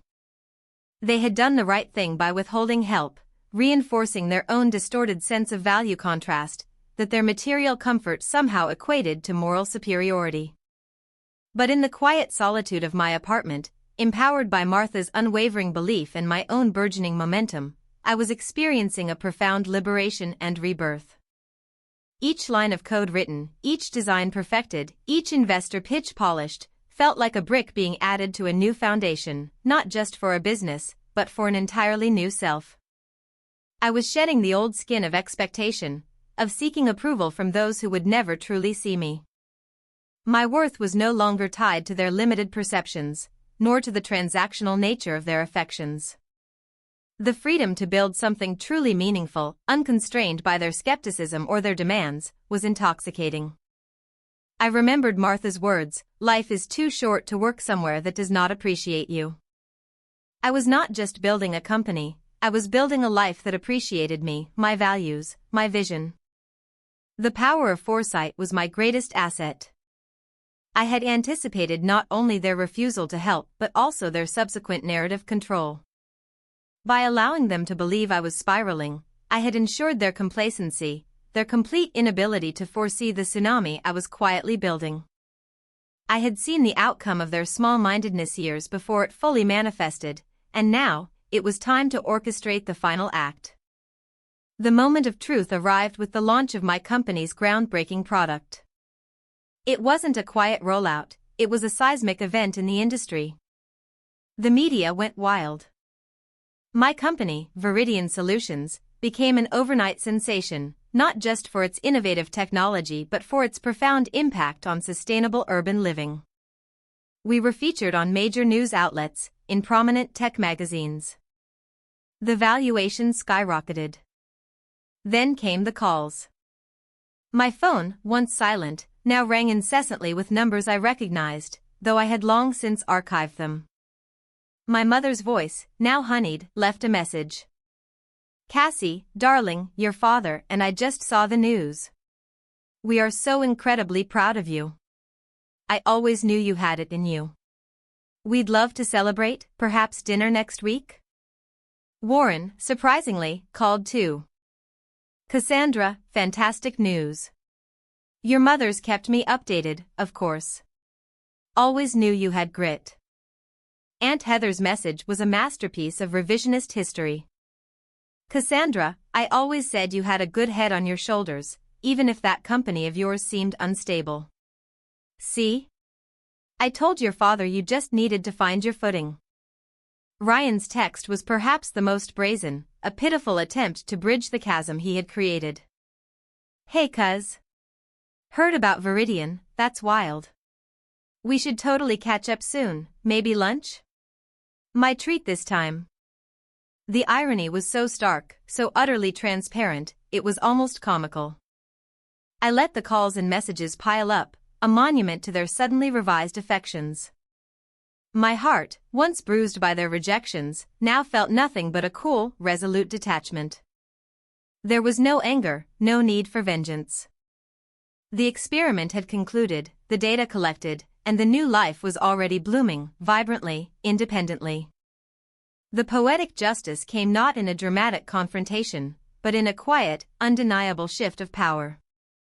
Not long after, a major competitor, a large investment firm, faced a significant downturn. Their primary source of revenue had been based on outdated, unsustainable technologies, which my company had just rendered obsolete. As it happened, my stepfather Warren had a substantial portion of his retirement investments tied up in this very firm, a safe, traditional choice he often lauded. And Ryan had recently taken out a large loan to invest in a speculative venture, advised by the same old guard firm, betting against the kind of innovation my company represented. Their fortunes, once so secure, began to falter, a direct ripple effect of the very progress they had dismissed and the innovation they had scorned. As the news of their financial woes filtered back to me, not through direct pleading, but through the anxious whispers of distant relatives, I felt no elation. Only a profound sense of the universe righting itself. Their reliance on what was comfortable and established, their dismissive attitude towards anything new or unproven, had become their undoing. They had refused to adapt, refused to see beyond their narrow financial horizons, and now the world was swiftly outpacing them. The final culmination of my liberation and rebirth came when my mother, her voice laced with an unfamiliar hesitancy, called again. This time, she wasn't asking for celebration. She was asking, subtly, if I knew of any connections, any avenues for investment in more modern solutions. She mentioned that Warren's situation was a bit tight and that their lavish retirement plans were now precarious. Ryan, too, was apparently panicking over his investment. The very people who had preached financial prudence and lucrative career paths were now, ironically, facing the direct consequences of their own inability to recognize and support true value. My response was calm, direct, and devoid of any emotional residue. "Mother," I said, my voice measured, "I am incredibly busy building my company. My focus is entirely on innovation and growth.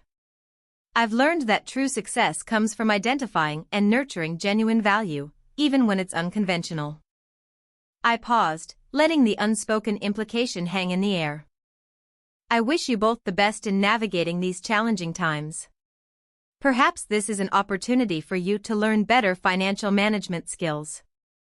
The words, a mirror image of their own condescending advice to me months ago, were delivered with the tranquil assurance of someone who had truly moved beyond the need for their validation or their acknowledgement. I had tested them, categorized them, and then quietly, strategically, outgrown them. My apartment, once a stage for their judgment, was now simply my home, a place where I was free to create, to connect with those who mattered, and to live a life on my own terms. The phone call concluded, and I gently placed the receiver back in its cradle. The silence that followed was not empty, but filled with the quiet hum of my own self-made universe, expanding, thriving, completely untethered. And in doing so, they inadvertently solidified my resolve, crystallizing the path I now knew I had to take. Martha, watching me process these frantic messages, offered a sad and knowing smile. "They haven't changed, have they?" she murmured, her voice soft but firm. "It's always been about what you could do for them, or what they imagined you should be doing." She was right.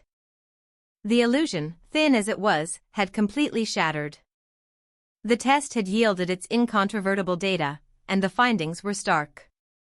The value contrast became a chasm, Martha's quiet wisdom and boundless generosity standing as a beacon against the grasping darkness of the others.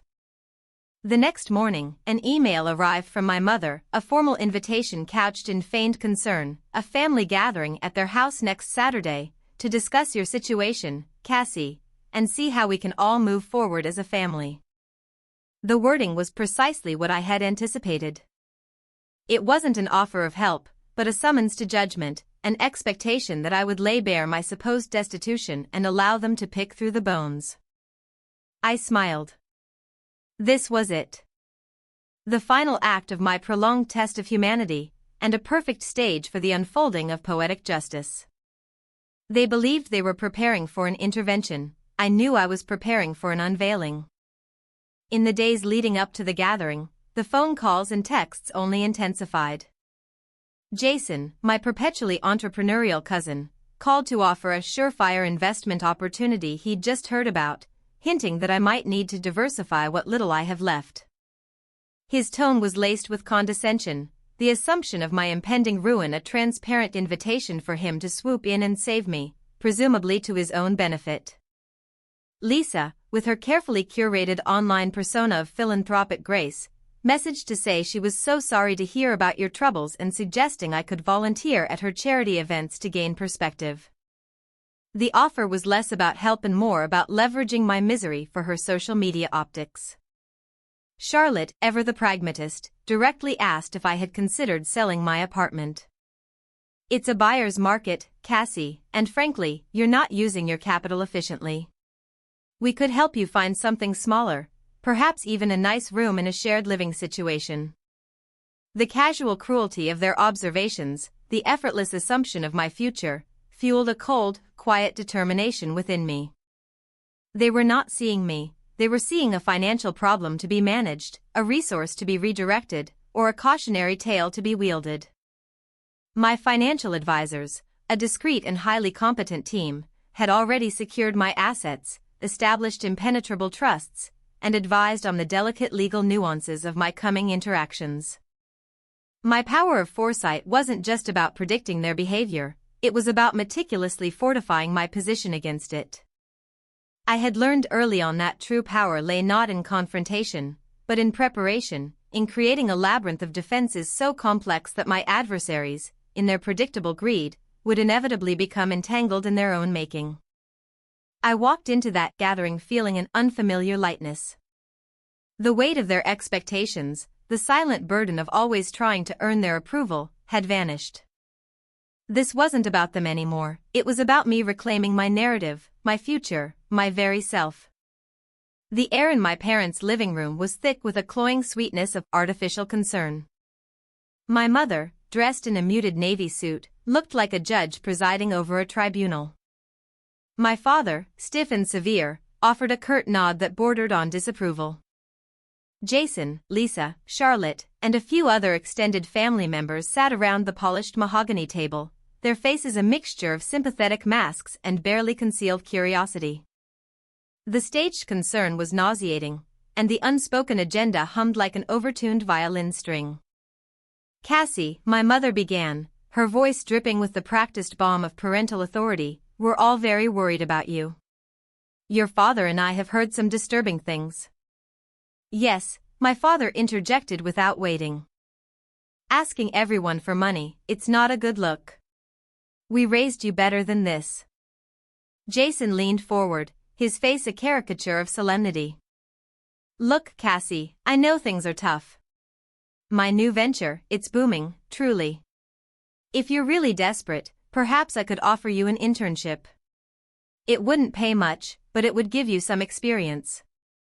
He winked, as if offering me lifeline from a sinking ship, implicitly confirming his belief in my destitute state. Or, Lisa chimed in, adjusting the folds of her tasteful scarf, you could come live with me and Mark for a bit. It's a bit cramped, but it's family. You could help with the kids, maybe manage my social media for a bit? It would be good for you to step away from your own problems and focus on others for a change. The implication was clear, my life was a problem and her life was a solution. Charlotte, ever direct, pulled out a notepad. I've been looking into your finances, what you've shared with Mother anyway. Selling your apartment, consolidating debts, liquidating any remaining assets, these are crucial first steps. And honestly, Cassie, it might be time to consider a fresh start, perhaps even moving out of the city where living expenses are lower.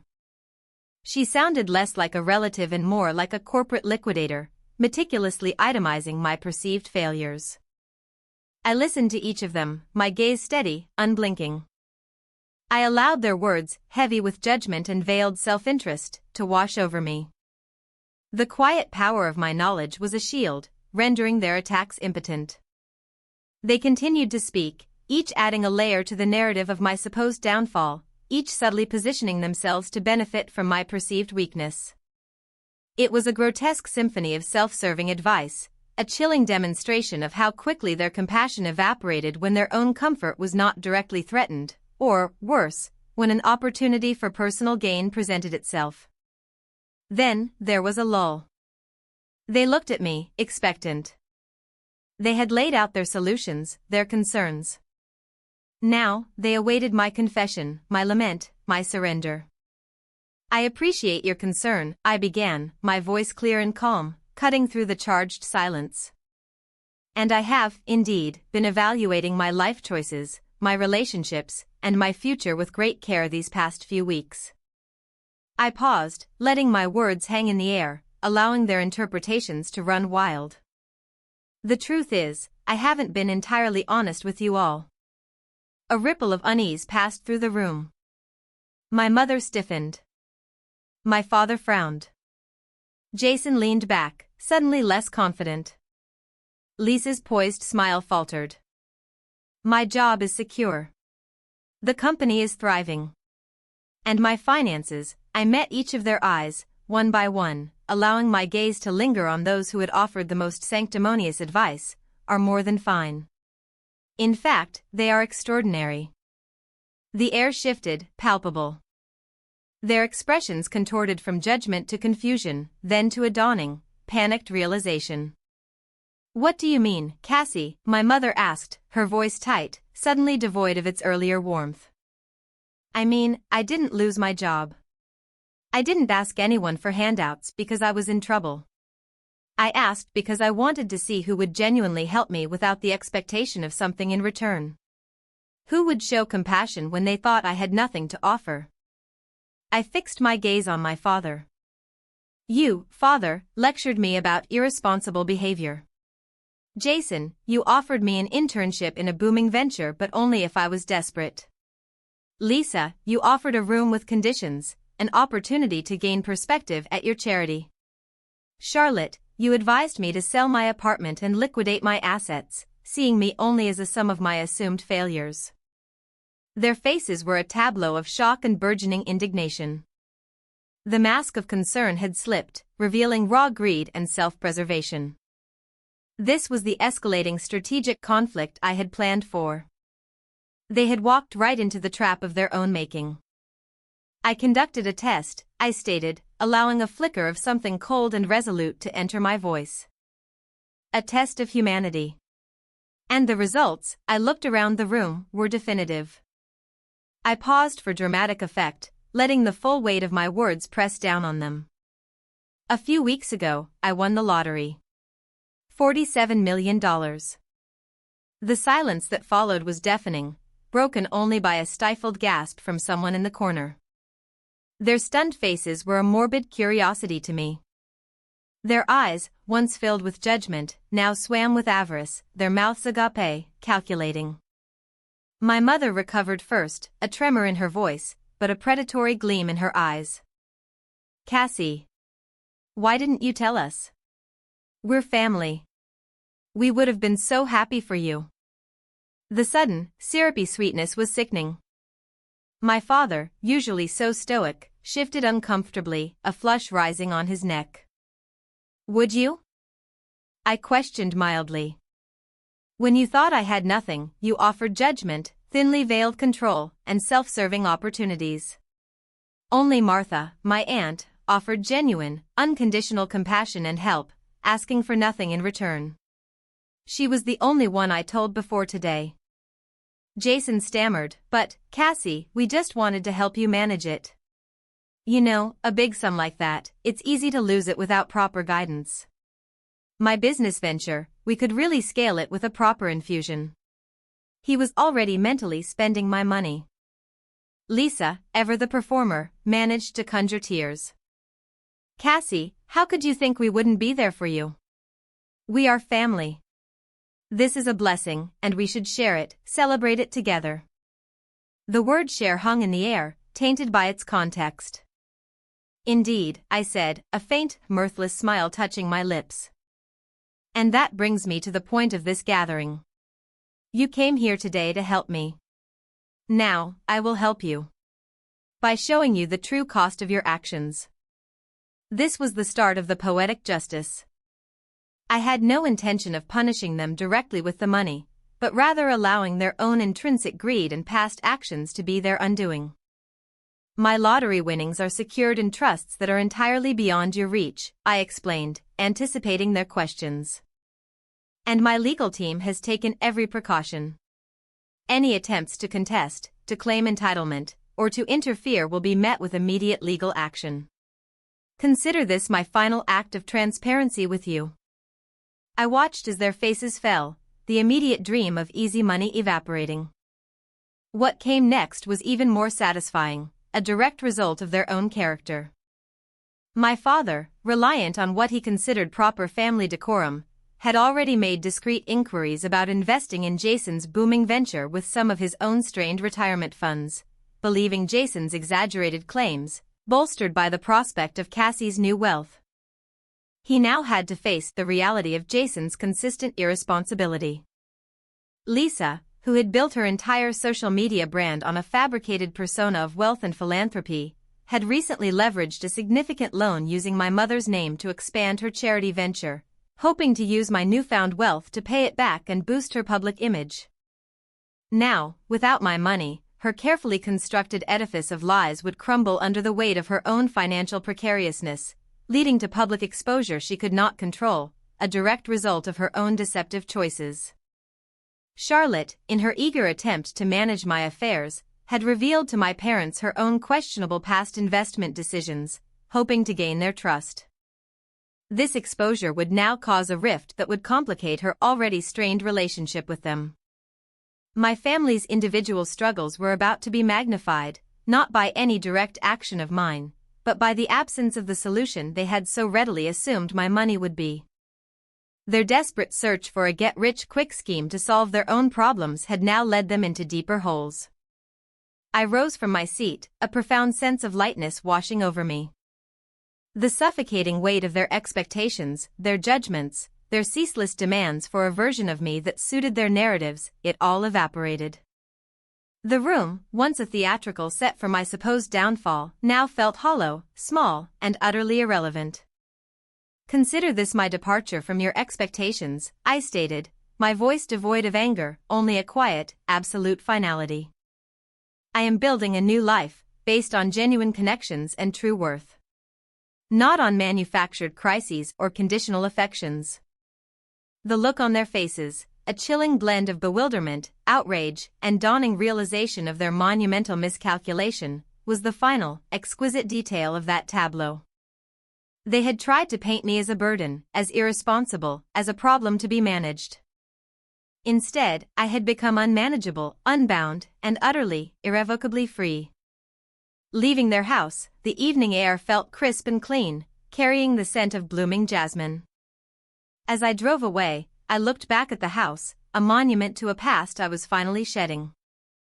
The liberation and rebirth was not merely symbolic, it was visceral.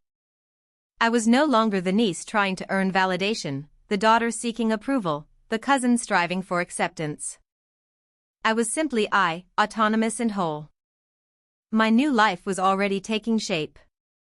Martha and I had planned a trip, a simple journey of shared discovery, far from the echoes of that toxic past. My advisors were working on a carefully structured philanthropic foundation, an avenue where my fortune could genuinely make a difference. I had begun dabbling in creative writing, a long-dormant passion awakened by the quiet solace of my new freedom.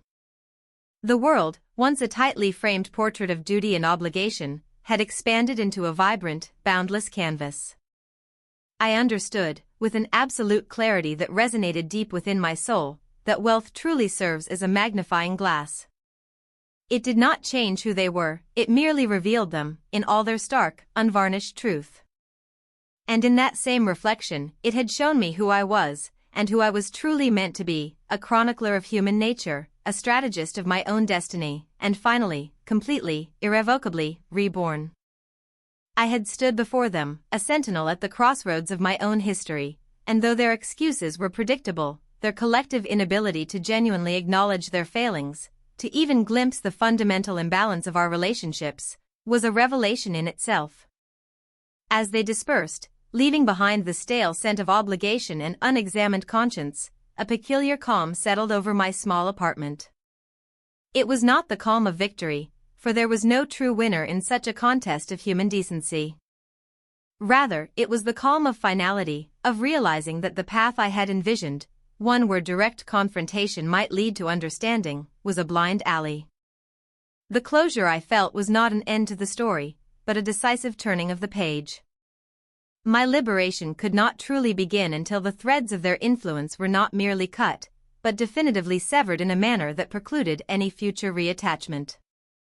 I had proven to myself that I could stand my ground, speak my truth, but their entrenched self-interest remained an unseen and persistent current, threatening to pull me back into the mire of their expectations if opportunity arose. The lottery had bought me freedom from scarcity, but the true wealth I sought was freedom from their very narrative, the one that cast me as a perpetual wellspring of resources and an eternal object of their judgment. The subsequent weeks were a study in contrast. My days were filled with the invigorating challenge of establishing the nonprofit, a nascent entity I had tentatively named the Lighthouse Project. We sought to provide both tangible aid and genuine connection for isolated elderly individuals, a purpose that resonated deeply within me. Philip's expertise was invaluable, guiding me through the labyrinth of legal structures, fundraising strategies, and operational logistics. Each milestone, the approval of our charitable status, the securing of a modest office space, the recruitment of our first compassionate volunteers, felt like a sturdy brick laid in the foundation of my new life. Evenings were often spent with Martha. Her new home, a small, sun-drenched cottage not far from where I envisioned settling, was slowly being transformed into a sanctuary of comfort and quiet dignity. The joy in her eyes when she saw the garden growing, or felt the plush carpet beneath her feet, was a potent antidote to the emotional drain of my family's self-centeredness. We spoke of mundane matters, of books and recipes, but beneath the surface ran a deep current of mutual respect and unspoken gratitude. Her quiet strength, her unflagging integrity, became a compass for my own evolving moral landscape. This, I realized, was what genuine connection felt like, unburdened by expectation, rich with authentic care. My rebirth was not just about shedding the old, but about cultivating the new, nurturing these precious shoots of genuine belonging and purpose. Charlotte, too, was a constant source of support. Her playful teasing about my eccentric millionaire habits always brought a smile to my face, but her underlying wisdom was a powerful anchor. "You handled them well at the meeting," she observed one afternoon over coffee. "But they'll be back, especially if they catch wind of the real reason you're so comfortable now." She was right. The meeting had merely deflected their immediate concern. The truth, like a persistent rumor, would eventually escape. I had anticipated this, of course. My years in accounting had taught me to observe patterns, to project outcomes, and to understand the mechanisms of human motivation, particularly when money was involved. My family's motivation was primarily self-preservation veiled by superficial affection. Their value contrast was stark. They valued their own comfort and convenience above all else, even the actual welfare of those they claimed to love. So, I began to lay the groundwork for the next, and final, phase of my test of humanity. It couldn't be another direct confrontation, for they had proven impervious to introspection. It needed to be a scenario where their inherent greed and self-interest, once unleashed, would become the very instruments of their undoing. Poetic justice demanded that their downfall be self-inflicted, a harvest reaped from the seeds they themselves had sown. The leak needed to be subtle, untraceable back to me directly. I let a few carefully chosen whispers drift through the periphery of my old social circles, hints of a lucky break or a significant inheritance that had changed my fortunes. It was a calculated risk, relying on the inherent human inclination to both gossip and embellish. Within weeks, the ripples began. A tentative call from Aunt Heather, disguised as a check-in on my well-being. A text from Lisa, asking if I was finally doing better. The scent of money, even unconfirmed, was a powerful magnet. Then came the true catalyst. My father, surprisingly, decided to visit. He arrived at my apartment with a rare, almost performative, sincerity. "Son," he began, settling onto my worn sofa, "your mother and I have been thinking. We've always been so proud of your resilience. And we're so happy to hear things have turned around." He went on, a meandering monologue of parental concern, carefully omitting any mention of his previous accusations or his refusal to help. It was a transparent attempt to re-establish a narrative where he had always been a supportive father, entitled to share in my good fortune. I've been very fortunate, Dad, I concurred, maintaining a neutral expression. Power of foresight had prepared me for this exact performative shift. I knew he was fishing. He eventually got to the point, a carefully veiled request for a small loan to cover an unexpected business expense. Just until my new venture takes off, he assured me, his eyes gleaming with a familiar, hungry light. He spoke of an opportunity too good to pass up, a surefire investment. This was my moment.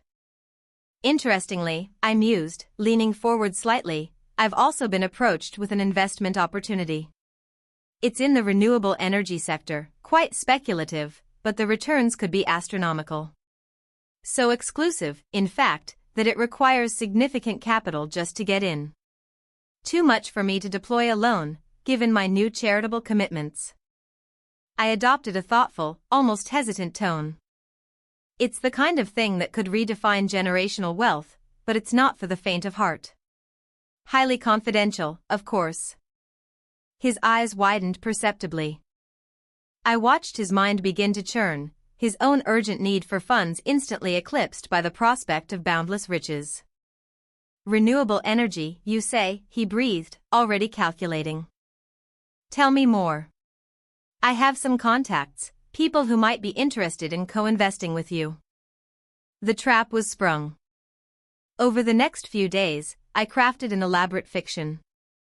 Working with Philip, and ensuring every detail was legally ambiguous but financially alluring, we designed a sophisticated, entirely fictional investment portfolio tied to a phantom company. It was highly speculative, requiring swift and substantial commitment, with the promise of exponential returns. The hook was its exclusivity, only for those who truly understand leverage and risk, I told my father, playing to his ego and his belief in his own business acumen.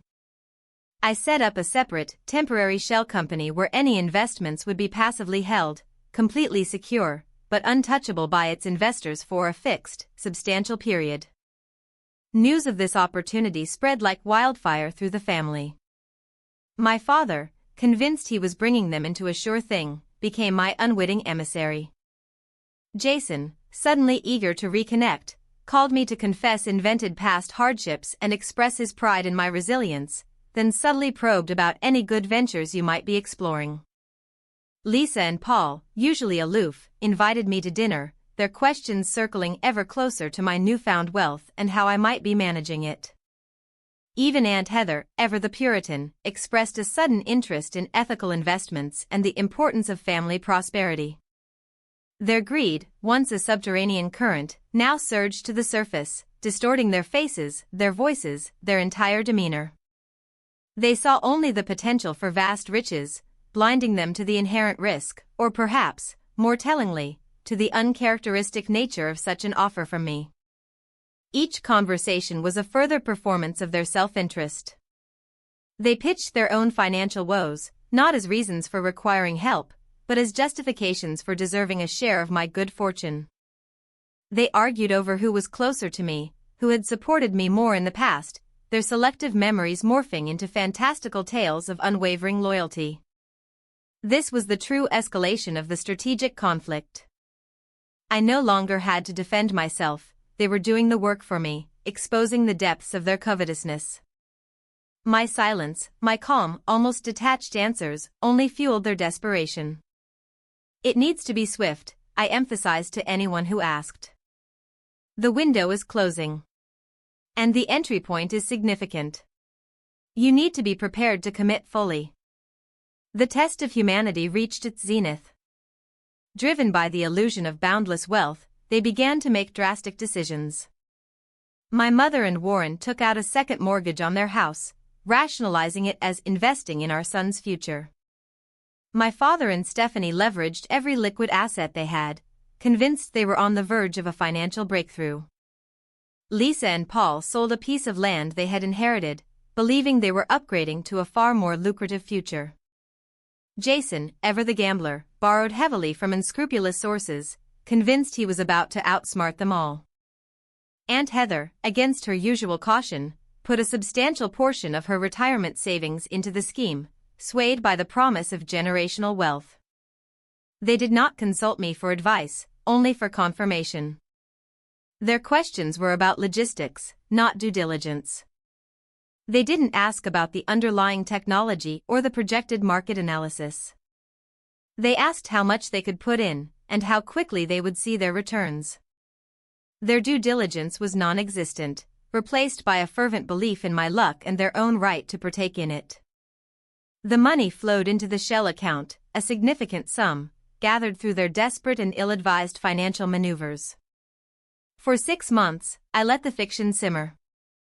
I provided occasional, vague updates on market progress and imminent breakthroughs. I could hear the anticipation, the barely contained glee in their voices. They had already begun to spend their phantom winnings, making plans for renovations, new cars, lavish vacations. Then came the day. The investment window had officially closed. I scheduled another family meeting, this time not in my apartment, but in the sterile, neutral environment of a small conference room I had rented. They arrived, adorned in their best clothing, radiating an air of expectant entitlement, ready to celebrate their imminent prosperity. Martha and Charlotte were present, their expressions a mixture of apprehension and quiet support. I stood before them, a projector screen displaying a simple, stark legal document. "Thank you all for coming," I began, my voice even, devoid of emotion. "As you know, you've all invested in a venture I presented. A highly speculative one, as I stipulated from the outset." My father shifted impatiently. Yes, the Renewable Energy Fund. What's the good news? Are we liquidating? What are the returns looking like? I ignored his impatience. The good news, as you call it, is that your funds are secure. Entirely secure. They were placed into an escrow account associated with the Lighthouse Project Benefit Fund. All the money you invested has been irrevocably earmarked for the benefit of vulnerable elderly individuals in our community, ensuring comfortable retirements and medical care for those truly in need. A stunned silence fell over the room, thicker and more suffocating than any I had elicited before. Their faces, earlier alight with avarice, contorted in disbelief, then fury. "What?" my mother gasped, her eyes wide with incomprehension. "What are you talking about?" "My second mortgage. My house." This was a test, I stated simply, looking each of them directly in the eye. A final test of humanity. When I was truly in need, you offered excuses, blame, and silence. When you believed I possessed vast wealth, you raced to claim a share, selling your own assets, leveraging your futures, and displaying a breathtaking lack of due diligence, driven purely by greed. You lied to us. Jason shrieked, jumping to his feet. You tricked us. I presented an opportunity, I corrected him calmly, and you chose to pursue it, blinded by your own desires. Not once did you inquire about the ethics of the project, only its potential for profit. Not once did you question why I, who you had deemed unworthy of help, would suddenly extend such an exclusive offer. Your own actions, your own choices, led you here. This is illegal. Stephanie threatened, her face blotchy red. We'll sue you. On what grounds? I inquired, my voice barely above a whisper, yet cutting through their rising clamor. For creating a charitable fund? All your committed funds have simply transitioned from your control to this charitable purpose. They are gone to you, irrevocably. You can, of course, attempt to retrieve them, but every lawyer will confirm the irrevocability of their destination, the Lighthouse Project Benefit Fund. Any attempt to disentangle them would only incur further legal costs and publicly expose the exact nature of your investments, your fervent belief in a fraudulent scheme designed solely to exploit wealth you falsely attributed to me. The room descended into chaos, a whirlwind of accusations, recriminations, and sputtering rage. But amidst the storm, I felt nothing but a profound, unshakable calm. Their anger was the last gasp of a toxic connection I had finally shattered. Their ruin, self-inflicted and born of their own deep flaws, was the purest form of poetic justice. My responsibility to them, the phantom debt I had carried for so long had dissolved into the air, as insubstantial as the promises they once made. I turned my back on their impotent fury, walking towards Martha and Charlotte, who stood with quiet dignity. Martha grasped my hand, her secret smile conveying everything without a single word. Charlotte offered a knowing glance, a silent affirmation of my liberation. The subsequent legal attempts by my family, as predicted by Philip, amounted to nothing. They spent more money on legal fees than they could ever hope to recover, each filing only serving to further cement the public perception of their avarice and poor judgment. Their financial situations, already strained by their desperate attempts to invest, worsened significantly. Some faced bankruptcy. Others were forced to sell homes. Their respective ventures, always on the brink and held together by my father's bluster, collapsed without the collateral they had foolishly assigned to my scheme. The ripple effect of their own greed had dismantled their carefully constructed lives. I never saw or spoke to most of them again. Their names became echoes, fading into the background of my expanding, purposeful life. The Lighthouse Project thrived, a beacon of true compassion, funded by the very ambitions of those who had sought to consume me. Martha lived out her days in comfort and peace, her garden a testament to simple joys. My connection with Charlotte deepened, a bond built on shared truth and unwavering respect. My path forward was clear, unobstructed by the shadows of unmet expectations or the weight of unrequited loyalty. I walked in the light of my own choosing, a completely reborn self, free from the past, guided by foresight, and living a life rich not in inherited wealth, but in earned purpose. The money had merely provided the means, but the true treasure was the profound, unconditional liberation and rebirth I had meticulously, courageously, carved out for myself. It was the calm, razor-sharp peace of finally being exactly who I was meant to be. I had initially kept my winning secret out of fear, worried that money would corrupt my relationships. What I had not anticipated was how the secret would clarify them, instead stripping away pretense and revealing truth. The money had not changed who anyone was, it had simply illuminated who they had been all along. My life now was rich in ways that had nothing to do with my bank account. I had purpose through my foundation, genuine connection with Martha and Charlotte, and a hard-won understanding of my own worth that no external validation could diminish. Weeks stretched into months, each one meticulously woven into a tapestry of contentment. My mornings were no longer a frantic race but a quiet communion with the emerging light in my garden, the scent of blooming jasmine a tangible gift. The world felt vibrant again, not with the dazzling, overwhelming hues I once chased in a desperate bid for approval, but with the subtle, deep tones of authenticity. Martha and Charlotte remained the steadfast constellations in my personal sky, their laughter and wisdom enriching my every day. With them, every conversation felt like a shared discovery, every challenge an opportunity for growth, every quiet moment a testament to the profound beauty of true companionship. We built Second Family with a shared vision, a testament to the idea that no one, especially the vulnerable, should ever feel truly alone or forgotten. Yet, even in this haven of genuine connection, the faint echoes of my past life sometimes reached me. I would catch fragments of family gossip at occasional, carefully managed holiday gatherings, a distant hum of discontent and escalating demands. More often, it was Jason's calls, evolving from requests for seed money to increasingly desperate pleas for temporary loans to avert some looming financial catastrophe. His ventures, I observed from a safe distance, were less like entrepreneurial dreams and more like elaborate houses of cards built on wishful thinking, constantly requiring fresh air to keep from collapsing. Lisa, too, her initial complaints about the rising costs of luxury goods morphing into more urgent laments about dwindling resources, a stark contrast to the opulent kitchen renovation she had once boasted of.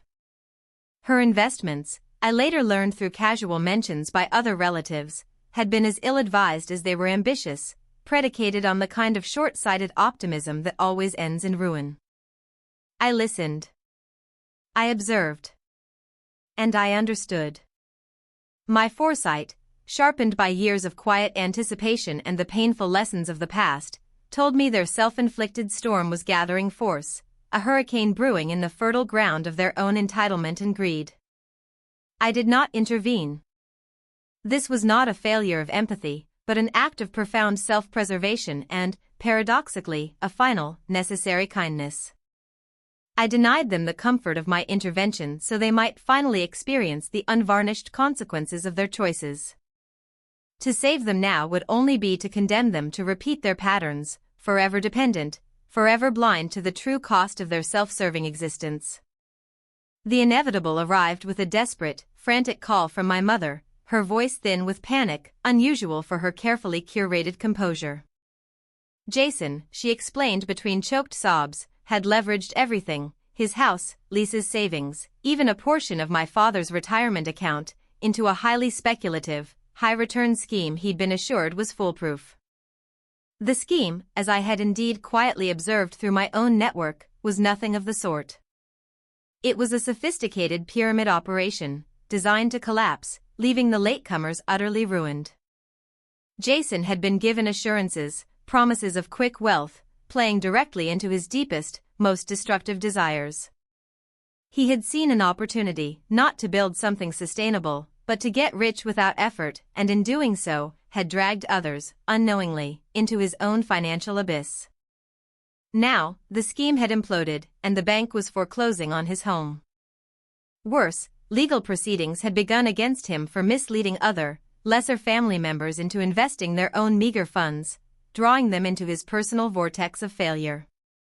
Lisa, equally culpable through her enthusiastic endorsement and initial investment of her ill-gotten gains from her own bad ventures, was facing bankruptcy as well, her carefully constructed facade of prosperity crumbling around her. My mother's voice cracked, "He needs money, our money, right now. You always find a way. You always help, anonymously or not. Please, darling, he's your brother. Everything is at stake." Her words were an echo of the past, laced with the same manipulative expectation, the same desperate attempt to invoke a familial bond that had long since withered. A quiet resolve settled within me, cold and clear as mountain ice. "I understand, Mother," I said, my voice calm, almost detached. "But I can't help this time." There was a stunned silence on the other end, followed by a torrent of accusatory, disbelieving questions. "What do you mean, you can't? You always do. Don't you care about your family? After everything we've done for you?" "Mother," I replied, my tone unwavering, "do you remember when Jason called me the day after I told you all about my potential lottery win, a time when I truly needed a small loan for a medical emergency? Do you recall his exact words? He said, 'That's your problem, not mine. I have my own expenses.' Do you remember when Lisa advised me to get a better-paying job instead of offering assistance when my old car literally broke down, leaving me stranded?" I paused, letting the silence fill with the weight of their forgotten callousness. "This isn't about me not caring, Mother. It's about choices. It's about consequence." The line crackled with a silent desperation I had once known intimately, but now watched from a distance, like a storm receding on the distant horizon. My honesty was not an act of cruelty, but a surgeon's cut, separating myself definitively from the festering wound of their expectations. It was then, perhaps, that a flicker of understanding, an unwelcome dawning, crossed my mother's mind. The implication of my financial ability, coupled with my steadfast refusal, must have, for the first time, truly registered. Not just my success with the non-profit, but the sheer, unwavering choice to withhold assistance, knowing I could provide it. The revelation that I had the means, but chose to let them face the music, was far more devastating than if I had merely lacked the resources. Later that week, Jason and Lisa, haggard and desperate, arrived at my door. Their usual bravado had evaporated, replaced by the gaunt faces of people facing absolute ruin. No more pretense, no more veiled demands. This was raw, unadulterated panic. They looked around my modest, yet tastefully appointed home, perhaps noting the quality of the wood floors, the art on the walls, the quiet hum of comfort that surrounded me, a stark contrast to their recently lost opulence. Please, Jason choked out, his eyes bloodshot. We need a loan. Anything. Just enough to stave off the foreclosure. The lawyers, they want everything. Lisa, usually so composed, looked utterly broken. We've learned our lesson, she whispered, a plea in her eyes that was entirely new. We know we messed up. But we're family. Family helps family. I looked at them, not with anger, but with a profound, almost clinical sadness. Family does help family, Lisa.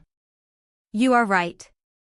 But what kind of family were we building all those years? Was it a family where needs were met with scorn?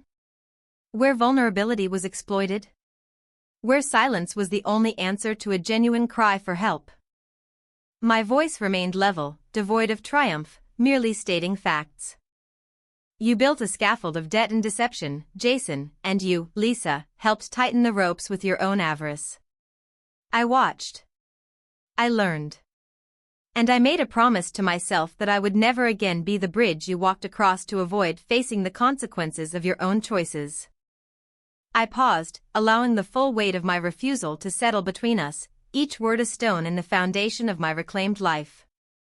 The truth is, I continued, voice softening not from pity, but from a profound understanding of what they had truly lost, I watched you choose your own self-interest over compassion, over support, over the true meaning of family, again and again. Do you remember when I needed you the most, how you dismissed me, ignored me, or offered empty platitudes? That was your choice then. Now, this is mine. Their faces contorted, a horrifying blend of recognition and despair. The implication of my words struck them like a physical blow. Not just that I wouldn't help, but that I could, and was choosing not to. The true scale of their loss, the magnitude of the lottery winnings they had unknowingly renounced, the bottomless well of generosity they had carelessly discarded, finally dawned upon them. It wasn't just the money they'd forfeited, it was the selfless, unconditional connection they had willfully extinguished. The realization was more than just financial ruin, it was the bitter taste of a self-sabotaged future, a future where they could have been genuinely cared for, truly supported, had they only been less driven by their own grasping desires. Their silence was the only reply, a heavy, suffocating admission of defeat. They turned and left, their retreating figures carrying the crushing weight of their own making. No dramatic farewells, no further accusations, just the quiet, irreversible sound of their departure, doors closing not just behind them, but within me. The air in my home felt lighter after they left, purified by the finality of the encounter. I walked to my garden, the evening breeze carrying the scent of night-blooming jasmine, a balm to my soul. The sky was awash in the muted purples and oranges of sunset, a peaceful tableau. This wasn't revenge, it was liberation. It was the universe rebalancing itself, not by my hand, but by their own.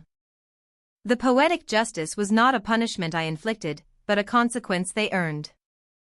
My life now, truly, was boundless. The last vestige of the old I, the I who sought validation, who yearned for acceptance, had finally evaporated. I was whole, not because I had overcome them, but because I had overcome the need for them. My worth was an internal compass, guiding me, unswayed by external opinions or expectations. The laughter shared with Martha on her porch, the strategic planning sessions with Charlotte at Second Family, the quiet joy of watching my garden grow, these were the threads of my new existence. They were simple, yet infinitely richer than any material wealth, for they were woven with authenticity, respect, and unconditional love. I was not merely living, I was flourishing, a testament to the fact that the greatest fortunes are found not in what we gain from others, but in what we bravely, honestly, build within ourselves.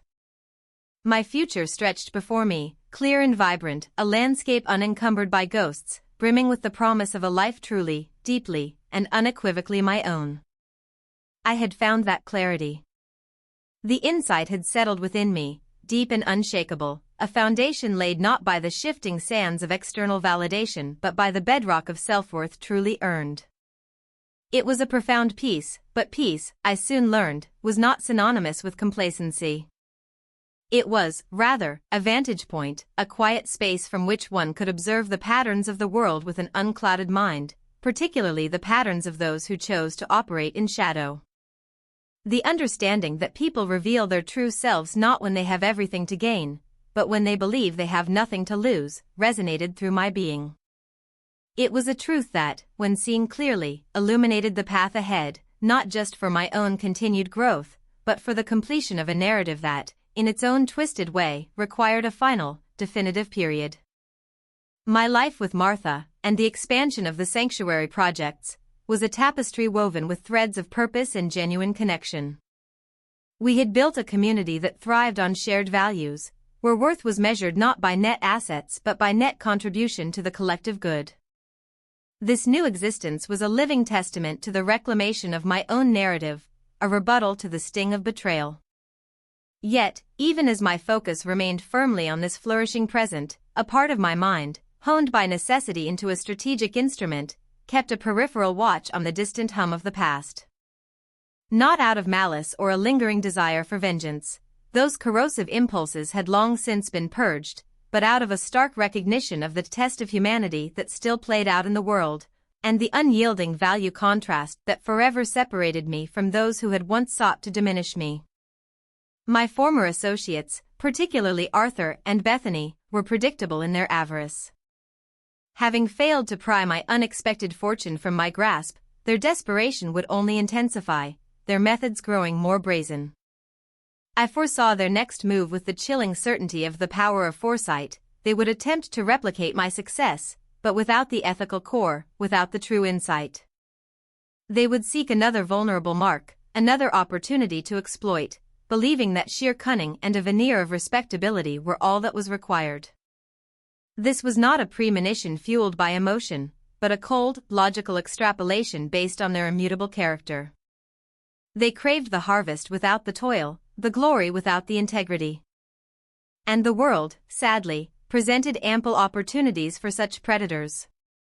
It began subtly, a whisper on the wind of the financial markets, a curious pattern in the periphery of my expanded network's data streams. A nascent venture, deceptively similar in its public-facing mission to my sanctuary, but with an underlying structure that hinted at familiar manipulations. They had evidently learned nothing from their initial failure, save for the superficial trappings of my success. They aimed to capitalize on the very compassion they lacked, seeking to attract investors to a social impact fund that promised incredible returns by purportedly developing sustainable resources in vulnerable communities. The echoes of my own project were unmistakable, a crude imitation designed to siphon capital from well-meaning individuals and institutions. They're calling it Viridian Ascent, my lead analyst, a sharp young woman named Chloe, explained over a secure video link, her brow furrowed. It's audacious, playing directly on the themes you introduced to the philanthropic sector. But the numbers, the projections are too good to be true, and the real-world impact metrics are vague, at best. I leaned back, a faint, almost imperceptible smile touching my lips. Of course, they are, Chloe.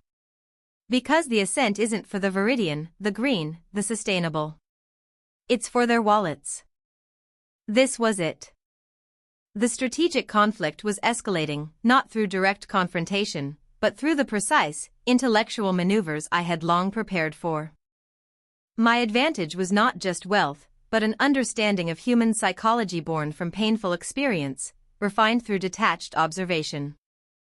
While they saw individuals as mere resources to be extracted, I saw them as complex beings, capable of both immense good and profound folly. My foresight allowed me to see their path laid out before them, an inevitable trajectory dictated by their own unchanging nature. I instructed Chloe to expand our monitoring. Not to interfere, not yet. This was about allowing their edifice of deceit to rise, brick by unstable brick, until the perfect moment for its collapse. It was about allowing their greed to be the very architects of their ruin. This was not revenge, I reminded myself, but calibration. A poetic justice that would emanate directly from their own choices. My liberation and rebirth had taught me that true freedom wasn't just escaping my abusers, it was ensuring that their destructive patterns would not perpetually harm others. The details of their scheme unfurled like a poisoned flower. They had targeted a remote, resource-rich region, promising sustainable development and job creation, all while planning to extract natural resources under highly unfavorable conditions for the local population. They courted influential but naive investors, leveraging their existing networks and fabricating a glossy veneer of altruism. Bethany provided the smooth, reassuring face, the carefully crafted narratives of impact. Arthur, ever the financier, created the labyrinthine structures designed to obscure the true beneficiaries and inflated the projected returns to an absurd degree. They believed themselves untouchable, cloaked in the sophisticated language of finance and the noble guise of philanthropy. My counter-strategy was intricate, a web spun with invisible threads of data and subtle nudges. I didn't warn their potential victims directly, which would have merely pushed them to find new ones. Instead, I focused on the information ecosystem around their operation. My new ventures, particularly those focused on ethical investment analytics and transparent supply chains, began to subtly highlight the very discrepancies inherent in Viridian Ascent. We published white papers on the critical importance of verifiable impact metrics, the dangers of opaque investment vehicles in emerging markets, and the red flags of unsustainably high projected returns. Each piece of research, seemingly innocuous and purely academic, was a precise chisel strike at the foundation of their fraud. "You're not just exposing them, you're educating the market," Martha observed one evening as we reviewed a particularly damning report generated by my team. She still possessed that uncanny ability to distill the essence of my complex strategies. "You're building the very tools that will dismantle their kind of operation, long after this one is done." "Precisely," I affirmed. "Their downfall must not be an anomaly, but a lesson. A testament to value contrast." My heart, once a chaotic drum of fear and resentment, now beat with a steady rhythm of purpose. I felt no thrill of impending triumph, only a calm satisfaction in the meticulous execution of a necessary truth. This process was a continuation of my own rebirth, proving to myself that I could use my intellect, not for personal gain or retribution, but for a higher order of justice, untainted by the very emotions that had once made me vulnerable. The old self would have been consumed by the desire to see them suffer, the new self simply sought equilibrium. The climax arrived in a flurry of digital leaks and public scrutiny, all subtly orchestrated by my unobtrusive network. A disgruntled former employee of their convoluted shell corporations, tipped off by an anonymous but credible source, a ghost in the machine, really, created by my team's data-driven inquiries, reached out to a prominent investigative journalist. Simultaneously, a consortium of ethical investment funds, having adopted my firm's transparency metrics, began to ask very pointed questions about Viridian Ascent's projections and the lack of verifiable on-the-ground impact. The threads, which had seemed unconnected, began to intertwine. The final verdict, when it came, was swift and devastating. It unfolded not as a dramatic courtroom battle, but as a public implosion meticulously detailed across financial news and social media. The journalist's exposé, backed by the insider's documents and buttressed by the data-driven analyses from my own firm, revealed the full extent of their deception. The sustainable development was a thinly veiled land grab, the job creation was exploitative labor practices, the returns were based on shell companies transferring funds back and forth, creating the illusion of profit. It was a classic Ponzi variation, dressed in ecological finery. Arthur and Bethany, caught in the dragnet of public and eventually legal scrutiny, crumbled under the weight of their own intricate lies. The funds they had so desperately sought, the reputations they had so cynically cultivated, evaporated overnight. Their investors, feeling not just duped but morally implicated, swiftly withdrew, triggering a cascade of defaults. The very communities they had promised to uplift became their most vocal accusers, their stories amplified by a global network now equipped with the tools to discern artifice from authenticity. I watched it unfold from a distance, calm and detached, as one might observe a storm passing over a distant ocean. There was no elation, no sense of vindication, only the quiet understanding that a cycle had completed. Their test of humanity had been catastrophic. Their embrace of value contrast had led them precisely where it would. My power of foresight had allowed me to anticipate not just their actions, but their inevitable consequences. The poetic justice was precise. They lost everything they had so ruthlessly pursued, not because I directly took it from them, but because their own inherent flaws, their insatiable greed and profound lack of empathy, exposed by the light of truth, proved to be their undoing. They faced not just financial ruin, but a deeper, more profound stripping away, the loss of the perceived respectability they had so desperately clung to. They were, in the end, left with nothing but the stark reflection of their true selves, precisely what they had always tried to hide. For me, this marked not a victory, but a definitive liberation and rebirth. The last lingering shadow of their betrayal, the potential for them to continue their destructive patterns unaddressed, had dissipated. My freedom was now absolute. It was no longer merely the absence of the past's burdens, but the active presence of a future shaped solely by my own values and aspirations. I sat with Martha on our porch, the same porch where so much peace had been found, watching the sunset paint the sky in hues of deep violet and burning orange. The air was cool and clean, carrying the scent of blooming jasmine. "It's over now," Martha said softly, linking her arm through mine. "It never truly began with them," I replied, my gaze fixed on the horizon, where the last light of day lingered. "Not the part that matters. My life began when I chose myself, when I chose purpose over profit and connection over conquest. The millions in the bank remained a silent enabler, but they were no longer the measure of my worth, nor the focus of my anxieties. They were merely a tool, a resource for the genuine, life-affirming work that now defined my days. My self-worth was now intrinsic, woven into the fabric of the sanctuary, the laughter of the children we supported, the quiet strength of the community we had built. My liberation was complete, a state of being where the past was understood, the present was cherished, and the future was an open, boundless expanse, free from the echoes of betrayal, rich with the promise of authentic living. The justice, I realized, was not just theirs, but mine, the justice of finally being truly, unapologetically, myself.